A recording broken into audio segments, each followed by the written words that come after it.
Hello मेरे भाई, कैसे आप लोग? सब ठीक है? चलो मेरे भाई, अर्थमेटिक में मेरा क्या चल रहा है बताना। अर्थमेटिक में अभी हमारा परसेंटेज चल रहा है, ठीक है। और परसेंटेज में अभी तक मैंने कहां तक क्लास लिया है? तो परसेंटेज में अभी तक मैंने टोटल 3 शीट पूरी तरह से कंप्लीट करा दिया है, ठीक है। आज मैं परसेंटेज का चौथा और आखिरी शीट शुरू करूंगा, ठीक है। ये चौथा और आखिरी शीट परसेंटेज का, ये इसमें किसी भी टाइप को फॉलो नहीं करेगा ये शीट, ठीक है। ये टोटली मिसलेनियस शीट होगा जिसमें बहुत सारा टाइप को मिक्स करके बनाया गया है, ठीक है। उसके बाद इसमें वेन डायग्राम का भी क्वेश्चन सब आएगा, ठीक है। तो पहले मिसलेनियस क्वेश्चन को समाप्त करेंगे, फिर उसके बाद वेन डायग्राम का कंसेप्ट करेंगे और फिर वेन डायग्राम पे बेस्ड क्वेश्चन को हम सॉल्व करेंगे, ठीक है मेरे भाई। ठीक है, तो ज्यादा समय खराब नहीं करते हैं, शीट को शुरुआत करते हैं। देखना मेरे भाई, ये क्वेश्चन क्या कहना चाह रहा है। सवाल नंबर 1, ये सवाल क्या कहना चाह रहा है, ध्यान से देखना मेरे भाई। ये सवाल क्या कहना चाह रहा है, ध्यान से देखना। क्वेश्चन कह रहा है, यदि किसी भिन्न का अंश, यदि किसी भिन्न का अंश 20% बढ़ जाता है, किसी भिन्न का अंश 20% बढ़ जाता है और हर 5% घट जाता है। भिन्न का अंश 20% बढ़ जाता है और हर जो है वो 5% घट जाता है, तो नए भिन्न का मान, नया भिन्न जो है उसका वैल्यू 5/2 हो जाता है, उसका वैल्यू 5/2 हो जाता है। तो हमसे पूछ रहा है मूल भिन्न क्या है, यानी शुरुआत में जो भिन्न है वो हमसे पूछ रहा है क्या है, ठीक है मेरा भाई। ठीक है, अब हमारी बात ध्यान से सुनना, हमारी बात ध्यान से सुनना मेरा भाई, हमारी बात ध्यान से सुनना। मैं मानता हूं कि मेरा जो शुरुआत में भिन्न है यानी मूल भिन्न है, जो शुरुआत में मेरा भिन्न है, मूल भिन्न है, उसको मैं मानता हूं कि x/y है, x/y, ठीक है मेरा भाई। x हमारा क्या हो गया, अंश हो गया, और y हमारा क्या हो गया, हर हो गया। अब हमारी बात ध्यान से सुनना, जैसे जैसे क्वेश्चन कर रहा है वैसे वैसे काम करना शुरू कर दो।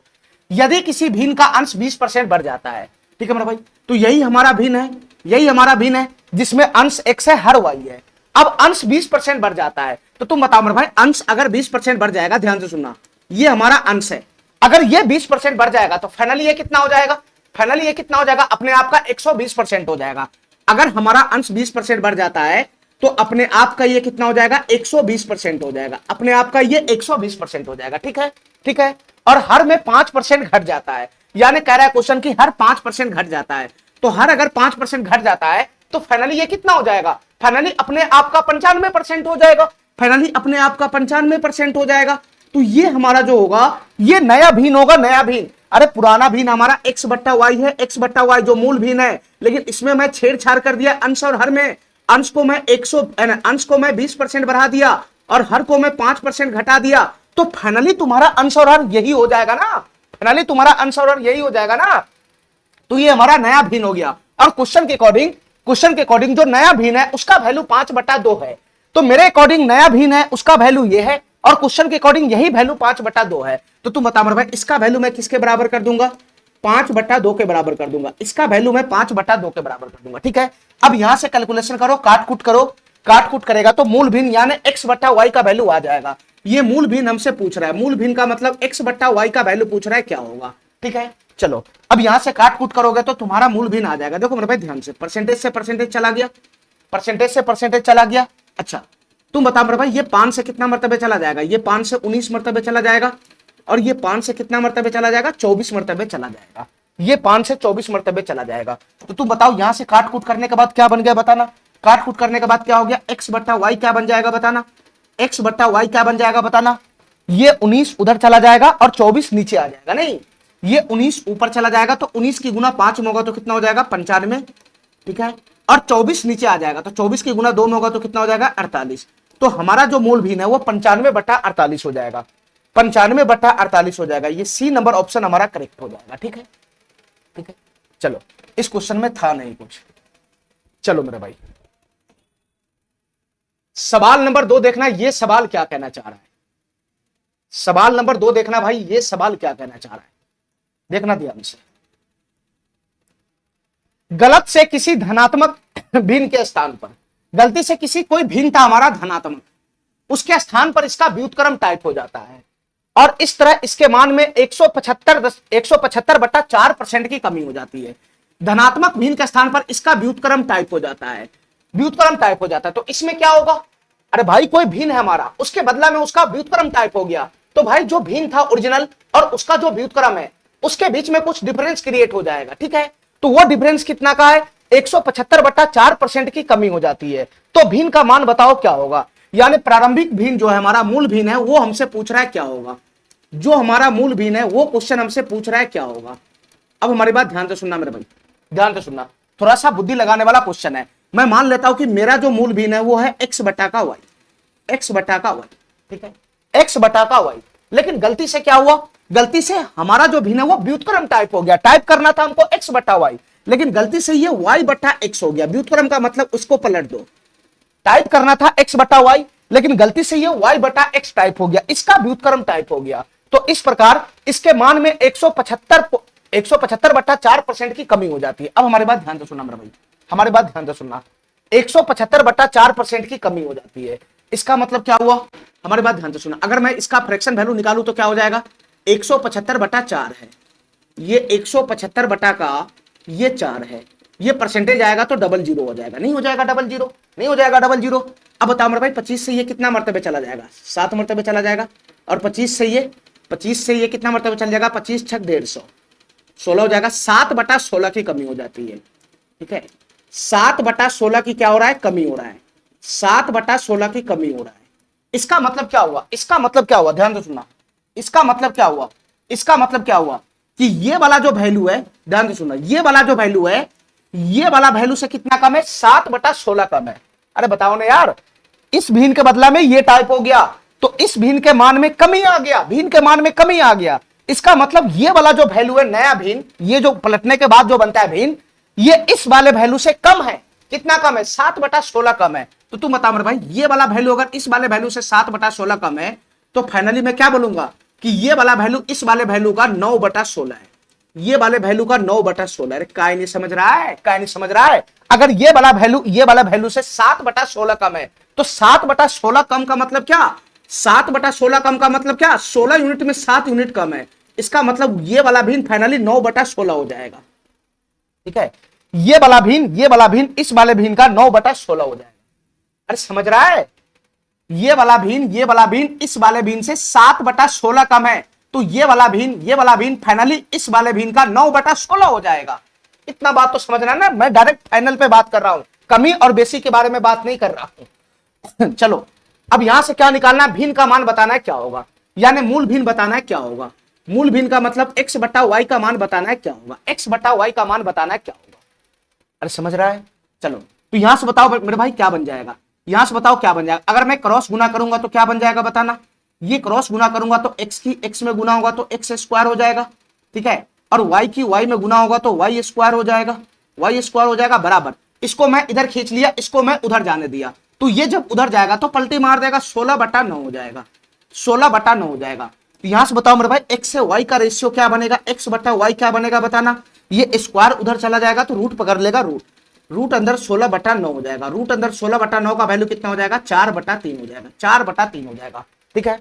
तो हमारा फाइनली आंसर कितना हो जाएगा, 4/3 हो जाएगा। ये वाला ऑप्शन हमारा करेक्ट हो जाएगा, ठीक है। इतना बात मेरा समझ में आ गया। देखो भाई मैं तुमको ये बता रहा हूं, ये सब क्वेश्चन पहले हो चुका है, ये सब क्वेश्चन पहले हो चुका है। मैं तुमको बोल रहा हूं, मैं तुमको बोल रहा हूं कि राम का वजन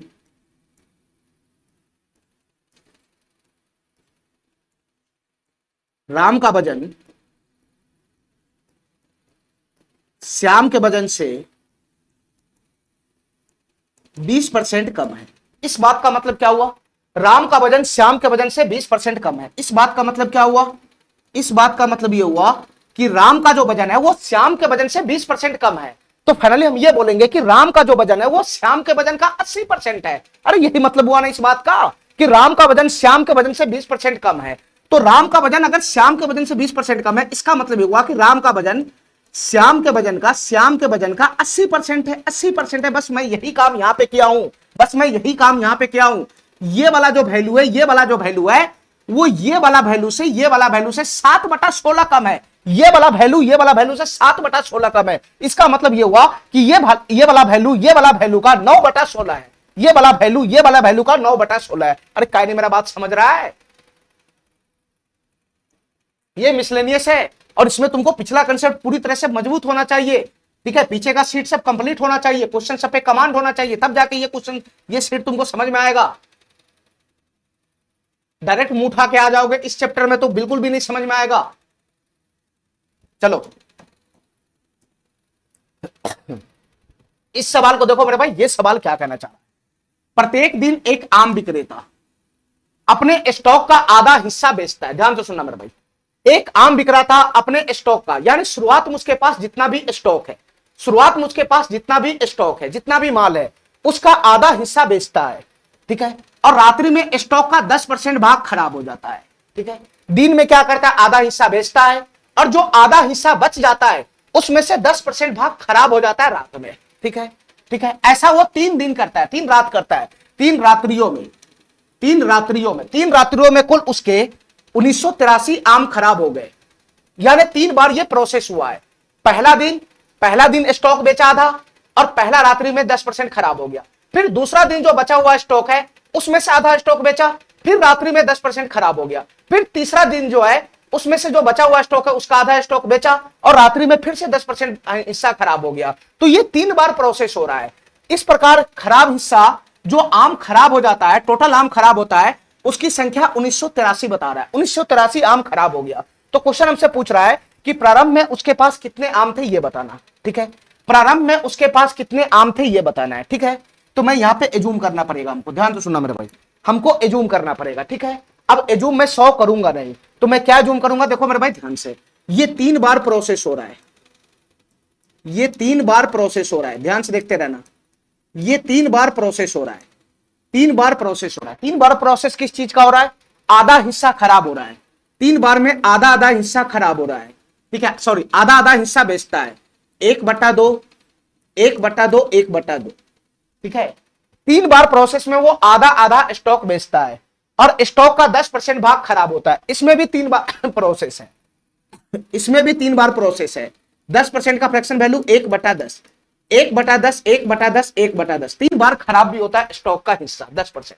ठीक है, तो मैं क्या मानूंगा, उसके पास शुरुआत में कितने आम थे। ठीक है, मैं इनिशियल संख्या क्या मानूंगा बताना, मैं इनिशियल वैल्यू क्या मानूंगा, मैंगो का, आम का इनिशियल वैल्यू कितना था बताओ।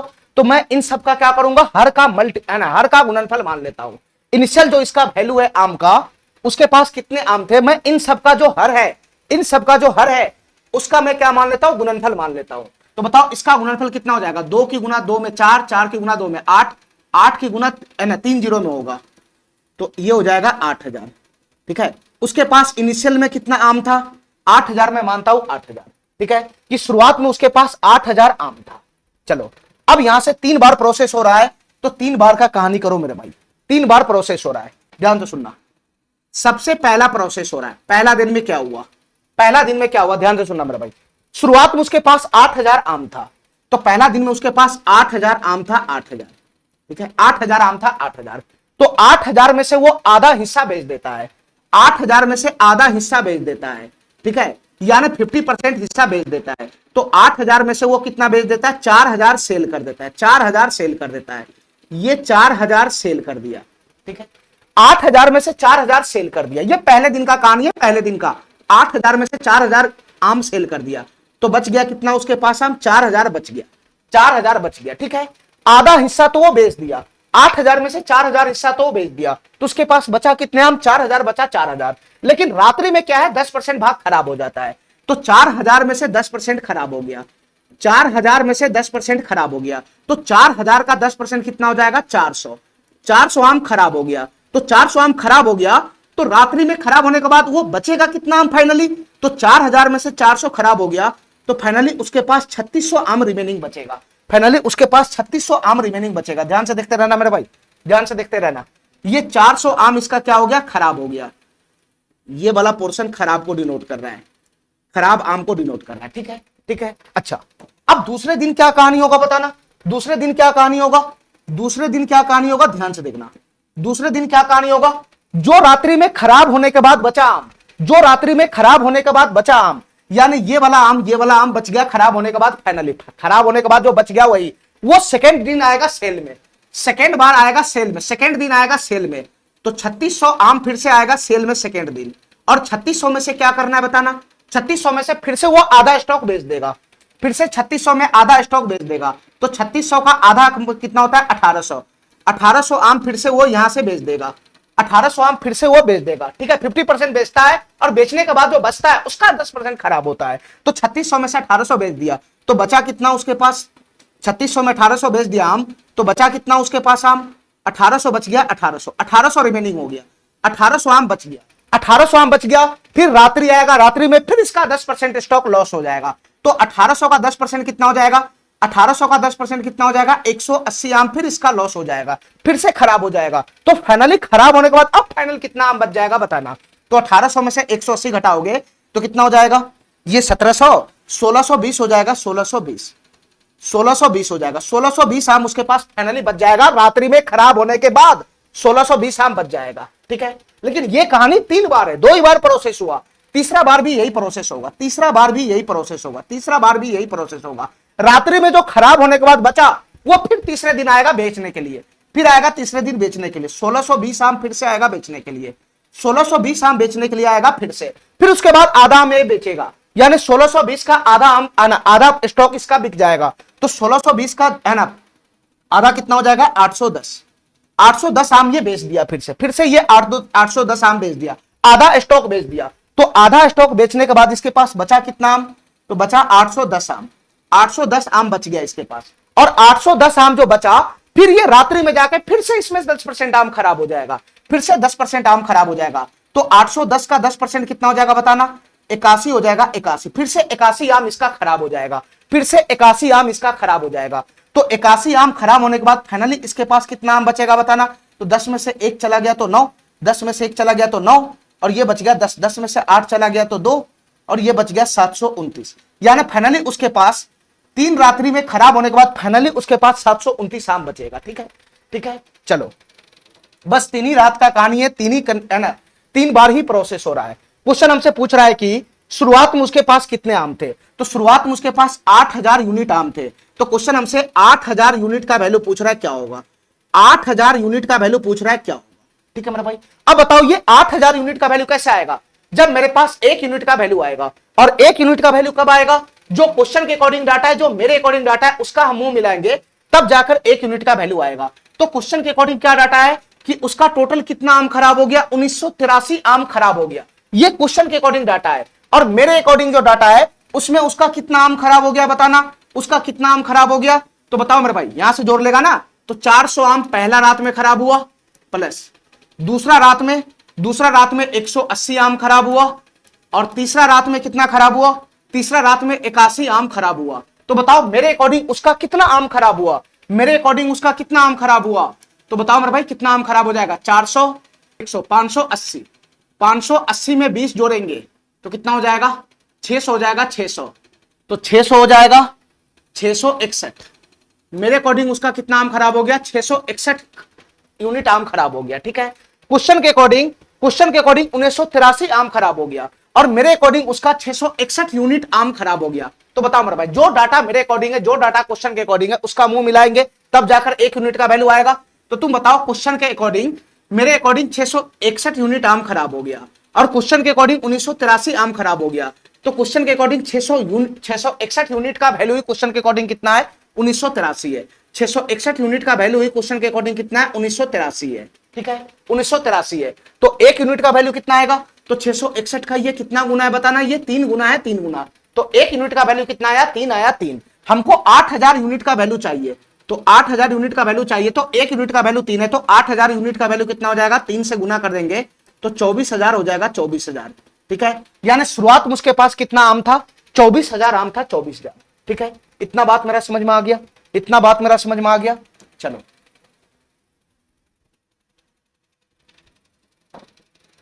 चलो सवाल नंबर 4 देखना, ये सवाल क्या कहना चाह रहा है, सवाल नंबर 4 देखना भाई, ये सवाल क्या कहना चाह रहा है, ध्यान से सुनना। राजू की फैक्ट्री में उत्पादन प्रतिवर्ष निश्चित दर से बढ़ता है, ठीक है, निश्चित दर से उत्पादन उसका प्रतिवर्ष बढ़ता है। दर ज्ञात करे, उत्पादन दर बताना है। यदि उत्पादन में 2 वर्षों बाद दोगुना हो जाता है, उत्पादन 2 वर्षों बाद दोगुना हो जाता है, ध्यान से सुनना भाई, 2 वर्षों बाद दोगुना हो जाता है, इसका क्या मतलब, इसका क्या मतलब, 2 गुना हो जाता है। यानी पहले अगर उत्पादन 1 यूनिट था, ध्यान से सुनना, पहले अगर उत्पादन 1 यूनिट था, 1 यूनिट, ठीक है, तो 2 वर्षों बाद 2 वर्षों बाद उत्पादन कितना हो जाएगा? क्वेश्चन के अकॉर्डिंग 2 वर्षों बाद उत्पादन कितना हो जाएगा? 2 यूनिट हो जाएगा। 2, अरे क्या नहीं मेरा बात समझ रहा है? पहले अगर उत्पादन 1 यूनिट था तो 2 वर्षों बाद ये 2 गुना हो जाता है, यानी एक का 2 गुना कितना हो जाएगा? 2 यूनिट हो जाएगा। 2, ठीक है, यानी 2 वर्षों बाद उत्पादन कितना हो गया? 2 यूनिट हो गया। 2 यूनिट, ठीक है। तो इनिशियल जो उत्पादन था और 2 वर्षों के बाद का जो उत्पादन है उसके बीच में रेशियो कितना आ जाएगा? 1:2 का हो जाएगा। अरे बताओ ना, ये इनिशियल है, इनिशियल, ये इनिशियल है, इनिशियल, ये इनिशियल है, और ये 2 वर्षों के बाद है, यानी ये फाइनल उत्पादन है, फाइनल। तो इनिशियल और फाइनल उत्पादन के बीच का जो रेशियो है वो 1:2 हो जाएगा, ठीक है। चलो अब हमको निकालना है कि इसका दर बताना है क्या होगा। तो मैं यहां पे ये मान के काम करता हूं कि माना कि जो हमारा दर है, जो दर है उत्पादन का, वो मैं मानता हूं कि जो दर है उत्पादन का वो है X%। X% में मानता हूं कि उत्पादन का दर कितना है, X% कितना है, X%। तो हमको क्या निकालना है?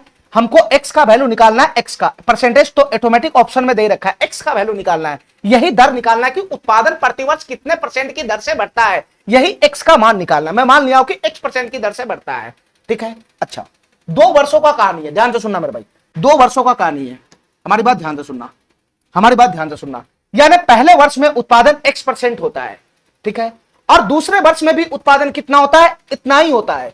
राजू की फैक्ट्री में उत्पादन प्रति वर्ष निश्चित दर से बढ़ता है। इसके कहने का क्या मतलब है कि प्रथम वर्ष में उत्पादन अगर X% का है तो दूसरे वर्ष में भी उत्पादन X% का ही है, ठीक है, दूसरे वर्ष में भी उत्पादन X% का ही है। बस इतना ही फर्क है कि जो पहला वर्ष में उत्पादन है और 2 वर्ष के बाद का जो उत्पादन है उसके बीच में जो रेशियो है वो 1:2 का बनेगा। पहले वर्ष का उत्पादन और 2 वर्ष के बाद का जो फाइनल उत्पादन होगा तो वो 2 गुना हो जाता है, ठीक है, लेकिन प्रति वर्ष उत्पादन की दर सेम रहता है, ठीक है। यानी पहले वर्ष में उत्पादन X% है तो दूसरे वर्ष में भी उत्पादन X% है। तो तुम बताओ मेरे भाई, ये सक्सेसिव भी तो हुआ, सक्सेसिव भी तो हुआ, यानी प्रति वर्ष X% की दर से उत्पादन बढ़ रहा है। पहले वर्ष में X% उत्पादन हुआ, फिर दूसरे वर्ष में भी X% उत्पादन हुआ, ठीक है, ठीक है, ठीक है। तो ये सक्सेसिव भी तो हुआ। तो पहले वर्ष में अगर X% उत्पादन है तो लगाओ मेरे भाई, पहले वर्ष में उत्पादन अगर X% की दर से बढ़ता है, X% की दर से बढ़ता है, तो तुम बताओ अगर हम सक्सेसिव लगाएंगे रेशियो मेथड तो क्या बनेगा? X% की दर से बढ़ता है, इसका मतलब X% का मतलब होता है X/100, X/100, X/100, यानी पहले उत्पादन अगर 100 यूनिट है, पहले उत्पादन अगर 100 यूनिट है तो उसमें X यूनिट की वृद्धि हो जाएगा। तो X यूनिट का वृद्धि हो जाएगा तो फाइनली उत्पादन कितना हो जाएगा? 100 + X हो जाएगा, 100 + X हो जाएगा, ठीक है, ठीक है। अच्छा, दूसरे वर्ष में भी उत्पादन X% की दर से ही बढ़ता है, यानी दूसरे वर्ष में भी उत्पादन X/100 ही बढ़ता है, यानी उत्पादन अगर 100 यूनिट है तो दूसरे वर्ष में कितना हो जाएगा बढ़ के? 100 + X हो जाएगा, 100 + X हो जाएगा, ठीक है, 100 + X हो जाएगा, ठीक है। चलो मेरे भाई, अब यहां से फाइनली क्या करेंगे? ये दोनों रेशियो की गुना करेंगे तो इनिशियल से फाइनल का रेशियो आ जाएगा कि शुरुआत में कितना उत्पादन है और 2 वर्षों के बाद फाइनल कितना उत्पादन है, यहां से आ जाएगा। दोनों की भी जब मैं गुना करूंगा तो गुना करेंगे तो क्या बन जाएगा? 1 पे इन दोनों की गुना करेंगे, दोनों रेशियो का। ये इनिशियल डाटा होता है इनिशियल और ये फाइनल डाटा होता है फाइनल। तो 100 की गुना 100 में करेंगे तो 1 पे 4 जीरो आ जाएगा, ठीक है। 1 पे 4 जीरो से अच्छा है कि मैं इसको 100 का स्क्वायर लिख देता हूं, ठीक है। ये 100 का स्क्वायर हो जाएगा और इधर ये कितना हो जाएगा? 100 + X, ये 100 + X का स्क्वायर हो जाएगा, ठीक है, ठीक है। ये इनिशियल वैल्यू होगा, इनिशियल, ये इनिशियल वैल्यू होगा और ये कौन सा वैल्यू होगा? फाइनल वैल्यू होगा, फाइनल। यानी शुरुआत में इतना उत्पादन था और 2 वर्षों के बाद फाइनली ये उत्पादन हो जाएगा, ठीक है। ये मेरे अकॉर्डिंग डाटा आया, लेकिन क्वेश्चन के अकॉर्डिंग शुरुआत में जो उत्पादन है और 2 वर्षों के बाद जो उत्पादन है उसके बीच में रिलेशन दे रखा है। क्या रिलेशन दे रखा है? कि 2 वर्षों के बाद ये 2 गुना हो जाता है, 2 वर्षों के बाद ये 2 गुना हो जाता है। यानी इनिशियल वैल्यू अगर 1 यूनिट है, इनिशियल वैल्यू अगर 1 यूनिट है, शुरुआत में अगर 1 यूनिट उत्पादन हो रहा है तो 2 वर्षों के बाद ये 2 गुना हो जाएगा। यानी 2 वर्षों के बाद जो उत्पादन है वो 2 यूनिट का हो जाएगा, 2 यूनिट। तो ये इनिशियल से फाइनल का रेशियो यहां भी है, इनिशियल से फाइनल का रेशियो यहां भी है। तो मैं यहां पर भी इनिशियल से फाइनल का रेशियो लाया हूं कि शुरुआत में उत्पादन अगर 100 यूनिट का स्क्वायर है तो 2 वर्षों के बाद जो उत्पादन है फाइनली कितना हो जाएगा? 100 + X का होल स्क्वायर हो जाएगा। तो मेरे अकॉर्डिंग ये रेशियो है और क्वेश्चन के अकॉर्डिंग ये रेशियो, दोनों को बराबर करेंगे तो कितना हो जाएगा? दोनों का मुंह बराबर करेंगे तो कितना हो जाएगा? तो ये हो जाएगा 100 का स्क्वायर, ये हो जाएगा 100 का स्क्वायर बटा का, यहां रेशियो लगाना, ये हो जाएगा 100 प्लस x का होल स्क्वायर, ठीक है, बराबर यहां से कितना हो जाएगा बताना, इनिशियल से फाइनल का रेशियो 1/2 हो जाएगा, 1/2, ठीक है। तो तुम बताओ मेरे भाई यहां से क्या बन जाएगा बताना, ये स्क्वायर यहां भी है यहां भी एक साथ जाएगा तो क्या बनेगा, एक साथ जाएगा तो क्या बनेगा 100 बटा का 100 प्लस का x, ये हो जाएगा बराबर, ये होल स्क्वायर अलग अलग है, इसको मैं एक साथ बांधूंगा तो एक साथ होल स्क्वायर जाएगा, उसको मैं उधर फेंकूंगा तो रूट पकड़ेगा, तो रूट अंदर 1/2 हो जाएगा, तो रूट 1 का वर्गमूल 1 हो जाएगा, 2 का वर्गमूल कितना हो जाएगा √2 हो जाएगा, 2 के ऊपर रूट पूरे पड़ेगा तो √2 हो जाएगा, ठीक है। यहां से हमको x का मान चाहिए, यहां से हमको x का मान चाहिए, तो तुम बता मेरे भाई x का मान कैसे आएगा, अगर मैं क्रॉस गुना करूंगा तो कितना बनेगा, क्रॉस में गुना करूंगा तो 100 प्लस x बराबर कितना बनेगा, 100 प्लस x की गुना 1 में होगा और √2 की गुना 100 में होगा, तो 100 प्लस x बराबर कितना हो जाएगा 100 √2 हो जाएगा, 100 √2 हो जाएगा, ठीक है। यहां से हमको x का मान चाहिए, तो x बराबर कितना बन जाएगा बताना, x बराबर कितना बन जाएगा 100 √2 माइनस का कितना हो जाएगा 100 हो जाएगा 100, ठीक है। यहां से कुछ कॉमन खींचने वाला है, कॉमन खींच लो, 100 कॉमन आ जाएगा तो अंदर में कितना बच जाएगा √2 माइनस का 1 हो जाएगा, ठीक है। तो यही हमारा रेट हो जाएगा 100 इंटू √2 माइनस 1, 100 इंटू √2 माइनस 1, जबकि हमसे दर पूछ रहा है तो x का वैल्यू कितना आया, x का वैल्यू आया 100 इंटू √2 माइनस का 1, और ये दर परसेंटेज इसके बगल में लग जाएगा, तो यही प्रतिशत रेट की दर से प्रत्येक वर्ष बढ़ेगा, 100 इंटू √2 माइनस 1%, इसका आंसर बन जाएगा सी नंबर ऑप्शन करेक्ट हो जाएगा, ठीक है। ये सक्सेसिव का क्वेश्चन था, ये सक्सेसिव का क्वेश्चन था, ठीक है, कि पहले साल में जो वृद्धि है उत्पादन की वृद्धि है वो x% का है, ठीक है, तो दूसरे साल में भी उत्पादन की जो वृद्धि है वो भी x% का है, यानी 2 बार यहां पे एक्शन हो रहा है, तो सक्सेसिव भी लगा देना है 2 बार, पहले वर्ष में x% की वृद्धि हुआ, इसका मतलब अगर इनिशियल वैल्यू 100 है तो है ना, इनिशियल वैल्यू 100 है तो x% का वृद्धि का मतलब x का वृद्धि होगा तो फाइनली 100 प्लस x हो जाएगा, ये पहले साल का कहानी है। 2 साल की कहानी यहां पर, तो दूसरे साल भी यही हो जाएगा, दोनों की गुना करेंगे तो इनिशियल और फाइनल के बीच का रेशियो आ जाएगा, ठीक है। मैं सक्सेसिव में बहुत अच्छी तरीके से समझा चुका हूं, यहां पर मेरे पास उतना ज्यादा टाइम है नहीं समझाने का। चलो इस क्वेश्चन को ध्यान से देखना, इस क्वेश्चन को ध्यान से देखना, ये सवाल क्या कहना चाह रहा है ध्यान से देखना। पानी जब बर्फ में बदलता है तो इसका आयतन 9% बढ़ जाता है, पानी जब बर्फ में बदलता है तो इसका आयतन 9% बढ़ जाता है, ठीक है। आयतन का मतलब होता है जगह छेकना, ठीक है, यानी पानी पहले जितना जगह छेकता है, ठीक है, लेकिन जब वो बर्फ में बदल जाता है, जब वो बर्फ में कन्वर्ट होता है तो वो ज्यादा जगह छेकता है, इसके कहने का ये मतलब है, आयतन 9% बढ़ने का मतलब ये है। यदि बर्फ पानी में बदलता है, उल्टा यदि बर्फ पानी में बदलता है तो आयतन में होने वाली प्रतिशत कमी बताना है, क्या हुआ ध्यान से सुनना मेरे भाई, कुछ नहीं है क्वेश्चन। पानी जब बर्फ में बदलता है तो उसका आयतन 9% बढ़ जाता है, इसका मतलब क्या, इसका मतलब क्या 9% बढ़ जाता है, इसका मतलब क्या 9% का फ्रैक्शन वैल्यू कितना हो जाएगा 9/100 हो जाएगा, 9/100 9/100 हो जाएगा, यानी इसका मतलब ये हुआ कि अगर पानी का आयतन पहले, अगर पानी जब बर्फ में बदलता है तो इसका आयतन 9/100 बढ़ जाता है, इसका मतलब अगर उसका इनिशियल वॉल्यूम अगर 100 यूनिट है, इनिशियल वॉल्यूम अगर 100 यूनिट है तो उसमें 9 यूनिट की वृद्धि हो जाती है, तो फाइनली वॉल्यूम कितना हो जाएगा 109 यूनिट हो जाएगा। अरे बताओ ना, बताओ ना, इसके पढ़ना आना चाहिए, इसको पढ़ना आना चाहिए। ये वॉल्यूम का है, वॉल्यूम का रेशियो, ये वॉल्यूम का रेशियो है वॉल्यूम का, और ये 100 किसको डिनोट कर रहा है, ये वाटर को डिनोट कर रहा है वाटर को, और ये किसको डिनोट कर रहा है, ये बर्फ को डिनोट कर रहा है बर्फ को, आइस को डिनोट कर रहा है आइस को, ठीक है। यानी इसका मतलब ये हुआ कि अगर वाटर का अगर वॉल्यूम 100 यूनिट है, वाटर का वॉल्यूम अगर आयतन 100 यूनिट है, ठीक है, तो जैसे ही वो बर्फ में बदलता है, जैसे ही वो बर्फ में बदलता है तो उसका जो आयतन है, उसका जो आयतन है वो 109 यूनिट हो जाता है। अरे इतना बात तो ये वॉल्यूम का रेशियो हुआ वाटर और आइस का, यानी पानी जब पानी का फॉर्म में रहता है तो उसका आयतन 100 यूनिट है, लेकिन पानी जब बर्फ के रूप में बदलता है तो फिर उसका आयतन 9 यूनिट बढ़ जाता है, यानी 9% बढ़ जाता है, मतलब 9 यूनिट बढ़ जाता है। तो पहले 100 यूनिट आयतन था जब पानी में था, लेकिन जब ये बर्फ में बदलेगा तो 9 यूनिट आयतन बढ़ जाएगा, तो फाइनली बर्फ का आयतन कितना हो जाएगा 109 यूनिट, ठीक है। अब क्वेश्चन हमसे क्या कर रहा है कि जब बर्फ पानी में बदलेगा, यानी जब ये उल्टा प्रोसेस होगा, उल्टा जब बर्फ पानी में बदलेगा, यानी ये बर्फ का वॉल्यूम है, ये वाटर का वॉल्यूम है, जब बर्फ पानी में बदलेगा तो उसके आयतन में कितना प्रतिशत का कमी होगा ये बताना। तो तुम बताओ मेरे भाई, अगर ये उल्टा प्रोसेस जाएगा तो क्या होगा, 109 यूनिट से आयतन अगर 100 यूनिट में आएगा तो बताओ आयतन में कमी होगा कि नहीं होगा। ये हमारा बर्फ है और बर्फ से जब पानी में जाएगा तो इसका वॉल्यूम कम रहा है, तो कितना प्रतिशत का कमी है यही हमसे पूछ रहा है। फाइनली 109 यूनिट से 100 यूनिट हो रहा है, तो कितना प्रतिशत का कमी हो रहा है आयतन में, ये बताओ। तो 109 से 100 यूनिट हो रहा है, तो 9 यूनिट का कमी हो रहा है, 9 यूनिट का। परसेंटेज में बताओ कितना हो जाएगा, 9 यूनिट का कमी हो रहा है। 109 से 100 हो गया तो 9 यूनिट का कमी हो गया, तो 9 और नीचे कितना आ जाएगा, 109 आ जाएगा। तो बताओ ना, 109 से 100 हो रहा है तो कितना प्रतिशत का कमी हुआ, तो 109 से 100 हो रहा है तो 9 यूनिट का कमी हुआ। तो 109 में 9 यूनिट का कमी है तो कितना प्रतिशत का कमी है, तो 9 बटा का 109 हो जाएगा बेस में। 9 बटा का 109, क्योंकि परसेंटेज में हमसे पूछ रहा है क्वेश्चन, तो 100% का 100% का गुना करा के इसका वैल्यू निकाल लेंगे।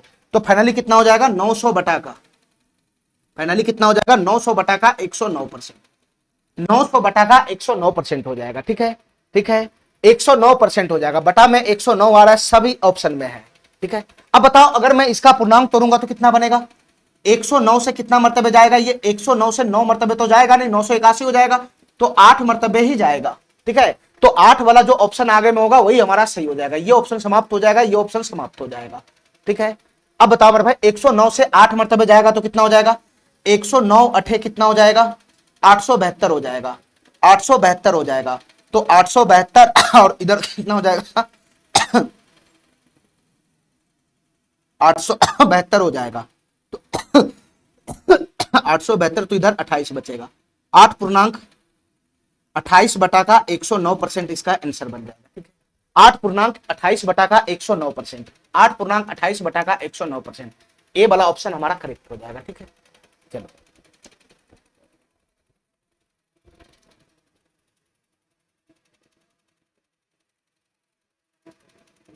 इस क्वेश्चन को देखो, ये सवाल क्या कहना चाह रहा है, ये सवाल क्या कहना चाह रहा है, ध्यान से देखना भाई। किसी पार्टी में केवल विवाहित जोड़े को बुलाया गया। केवल विवाहित जोड़े का मतलब हुआ कि जितना मेल आया होगा उतना ही फीमेल आया होगा। ठीक है, यानी पार्टी में अगर 500 लोगों को बुलाया गया होगा तो 500 लोगों में जितना मेल होगा उतना ही फीमेल होगा। यानी 250 अगर मेल होगा तो 250 फीमेल होगा। सिर्फ विवाहित जोड़े को ही बुलाया गया। ठीक है, ठीक है, जितना हस्बैंड आया होगा उतना ही वाइफ भी आया होगा। चलो आगे पढ़ो। यदि बुलाए गए लोगों में से 44.4/9% लोग शाकाहारी है, तुम बताओ मेरे भाई 44.4/9% का फ्रैक्शन वैल्यू कितना होगा, 44.4/9% का फ्रैक्शन वैल्यू कितना होगा, तो 44.4/9%, इसका मतलब हुआ 44.93644% हो जाएगा, 44.44% हो जाएगा। इसका मतलब ये हुआ, तो बताओ 44.44% का फ्रैक्शन वैल्यू कितना हो जाएगा, 1/9 होता है 11.11%, तो उसका 4 गुना है कि नहीं है, 4 गुना है कि नहीं है, तो इसका फ्रैक्शन वैल्यू कितना हो जाएगा, 4/9 हो जाएगा, 4/9 हो जाएगा। ठीक है, तो बुलाए गए लोगों में से इतना लोग शाकाहारी है तथा 60% पुरुष मांसाहारी है। ये बता रहा है कि 60% पुरुष मांसाहारी है, यानी जितना भी पुरुष आया होगा उसमें से 60% पुरुष मांसाहारी है। आगे पढ़ो। तब पार्टी में उपस्थित पिताओं की संख्या बताओ क्या होगा। पार्टी में उपस्थित पिताओं की संख्या हमसे पूछ रहा है, यानी कितने पुरुष ऐसा है जो बाप बन चुका है, यानी जिसकी औलादे हैं। ठीक है, पिताओं की संख्या पूछ रहा है। यदि 20% पुरुष पिता है, यानी पार्टी में जितना भी पुरुष आया हुआ है उसमें से 20% पुरुष क्या है, पिता है, यानी वो बाप बन चुका है। ठीक है, दिया गया है कि 920 महिलाएं मांसाहारी है। ध्यान से सुनना मेरा भाई, ध्यान से सुनना, ध्यान से सुनना, हमारी बात ध्यान से सुनना, हमारी बात ध्यान से सुनना। हमको निकालना है पिताओं की संख्या, बताओ कितना पिता ऐसा है, सॉरी कितना पुरुष ऐसा है जो पिता बन चुका है। हमारी बात ध्यान से सुनना, एक एक लाइन को पढ़ो, जैसे जैसे क्वेश्चन कर रहा है उसे काम करना शुरू कर दो।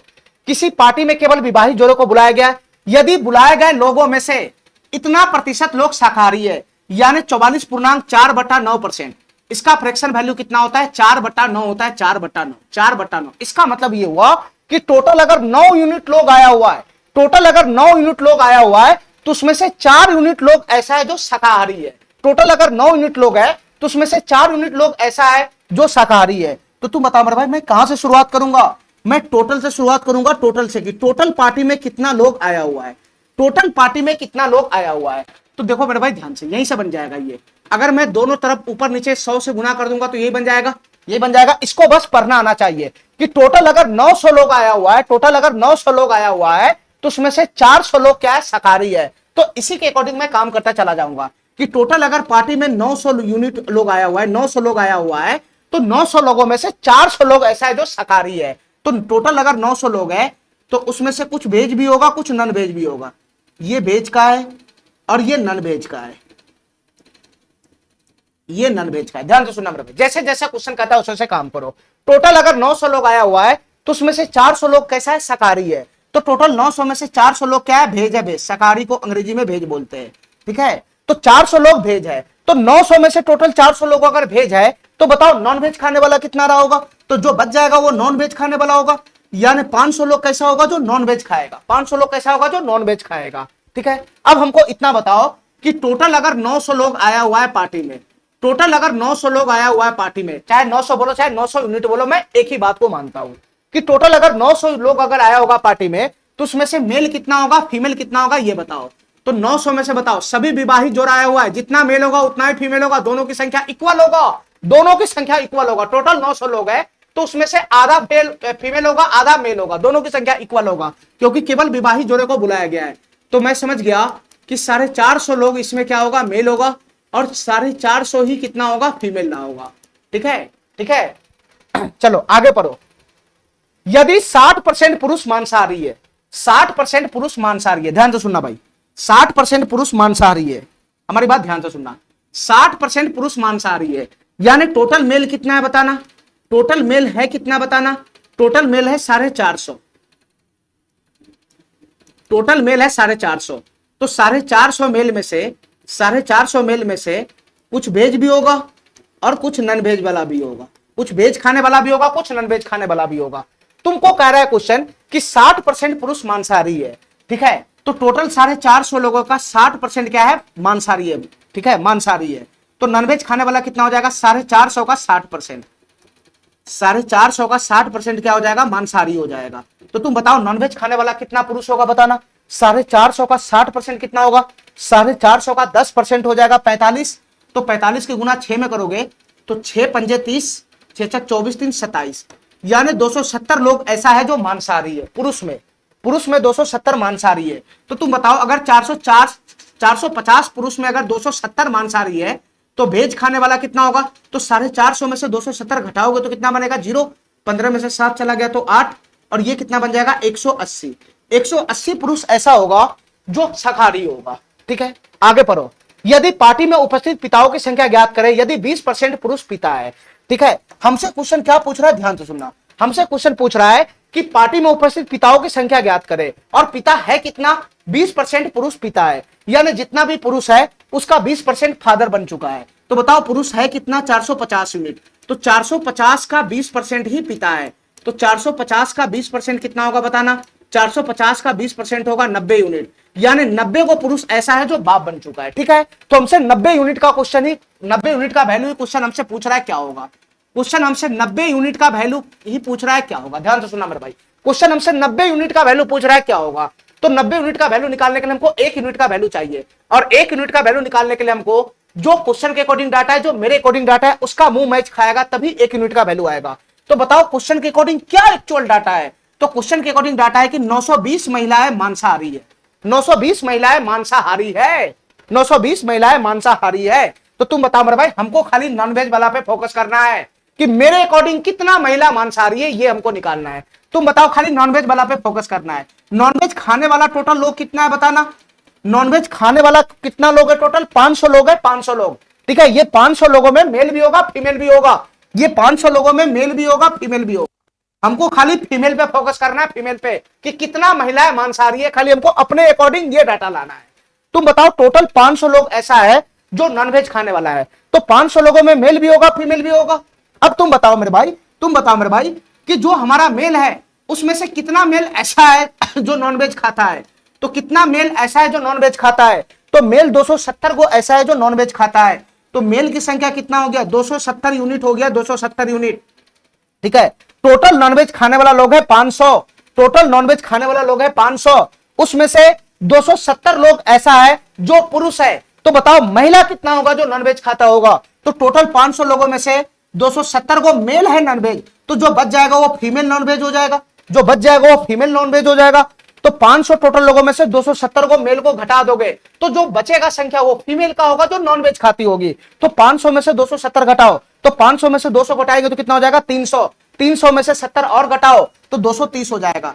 तो 230 महिला ऐसा होगा जो मांसाहारी होगा, 230 महिला ऐसा होगा जो मांसाहारी होगा। तुम बताओ क्वेश्चन के अकॉर्डिंग कितना महिला ऐसा है जो मांसाहारी है, तो क्वेश्चन के अकॉर्डिंग 920 महिला ऐसा है जो मांसाहारी है। और मेरे अकॉर्डिंग कितना महिला ऐसा है जो मांसाहारी है, तो मेरे अकॉर्डिंग 230 महिला ऐसा है जो मांसाहारी है, यानी 230 यूनिट महिला ऐसा है जो मांसाहारी है। तो जो डाटा मेरे अकॉर्डिंग है, जो डाटा क्वेश्चन के अकॉर्डिंग है, उसका मुंह मिलाओगे तब जाकर ही 1 यूनिट का वैल्यू आएगा ना।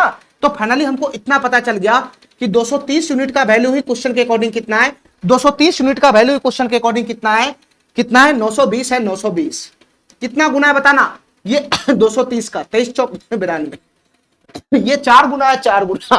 तो 1 यूनिट का वैल्यू कितना है 4 आया 4, 1 यूनिट का वैल्यू कितना है 4 आया 4। क्वेश्चन हमसे 90 यूनिट का वैल्यू पूछ रहा है, तो 90 यूनिट का वैल्यू कितना हो जाएगा, 90 गुना 4 360, यानी कितना पुरुष ऐसा है जो पिता है, तो 360 पुरुष ऐसा है जो पिता है ना, पिता है यानी फादर बन चुका है।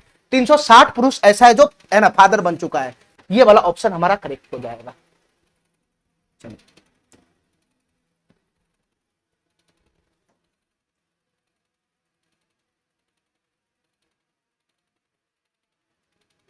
चलो इस क्वेश्चन को देखो,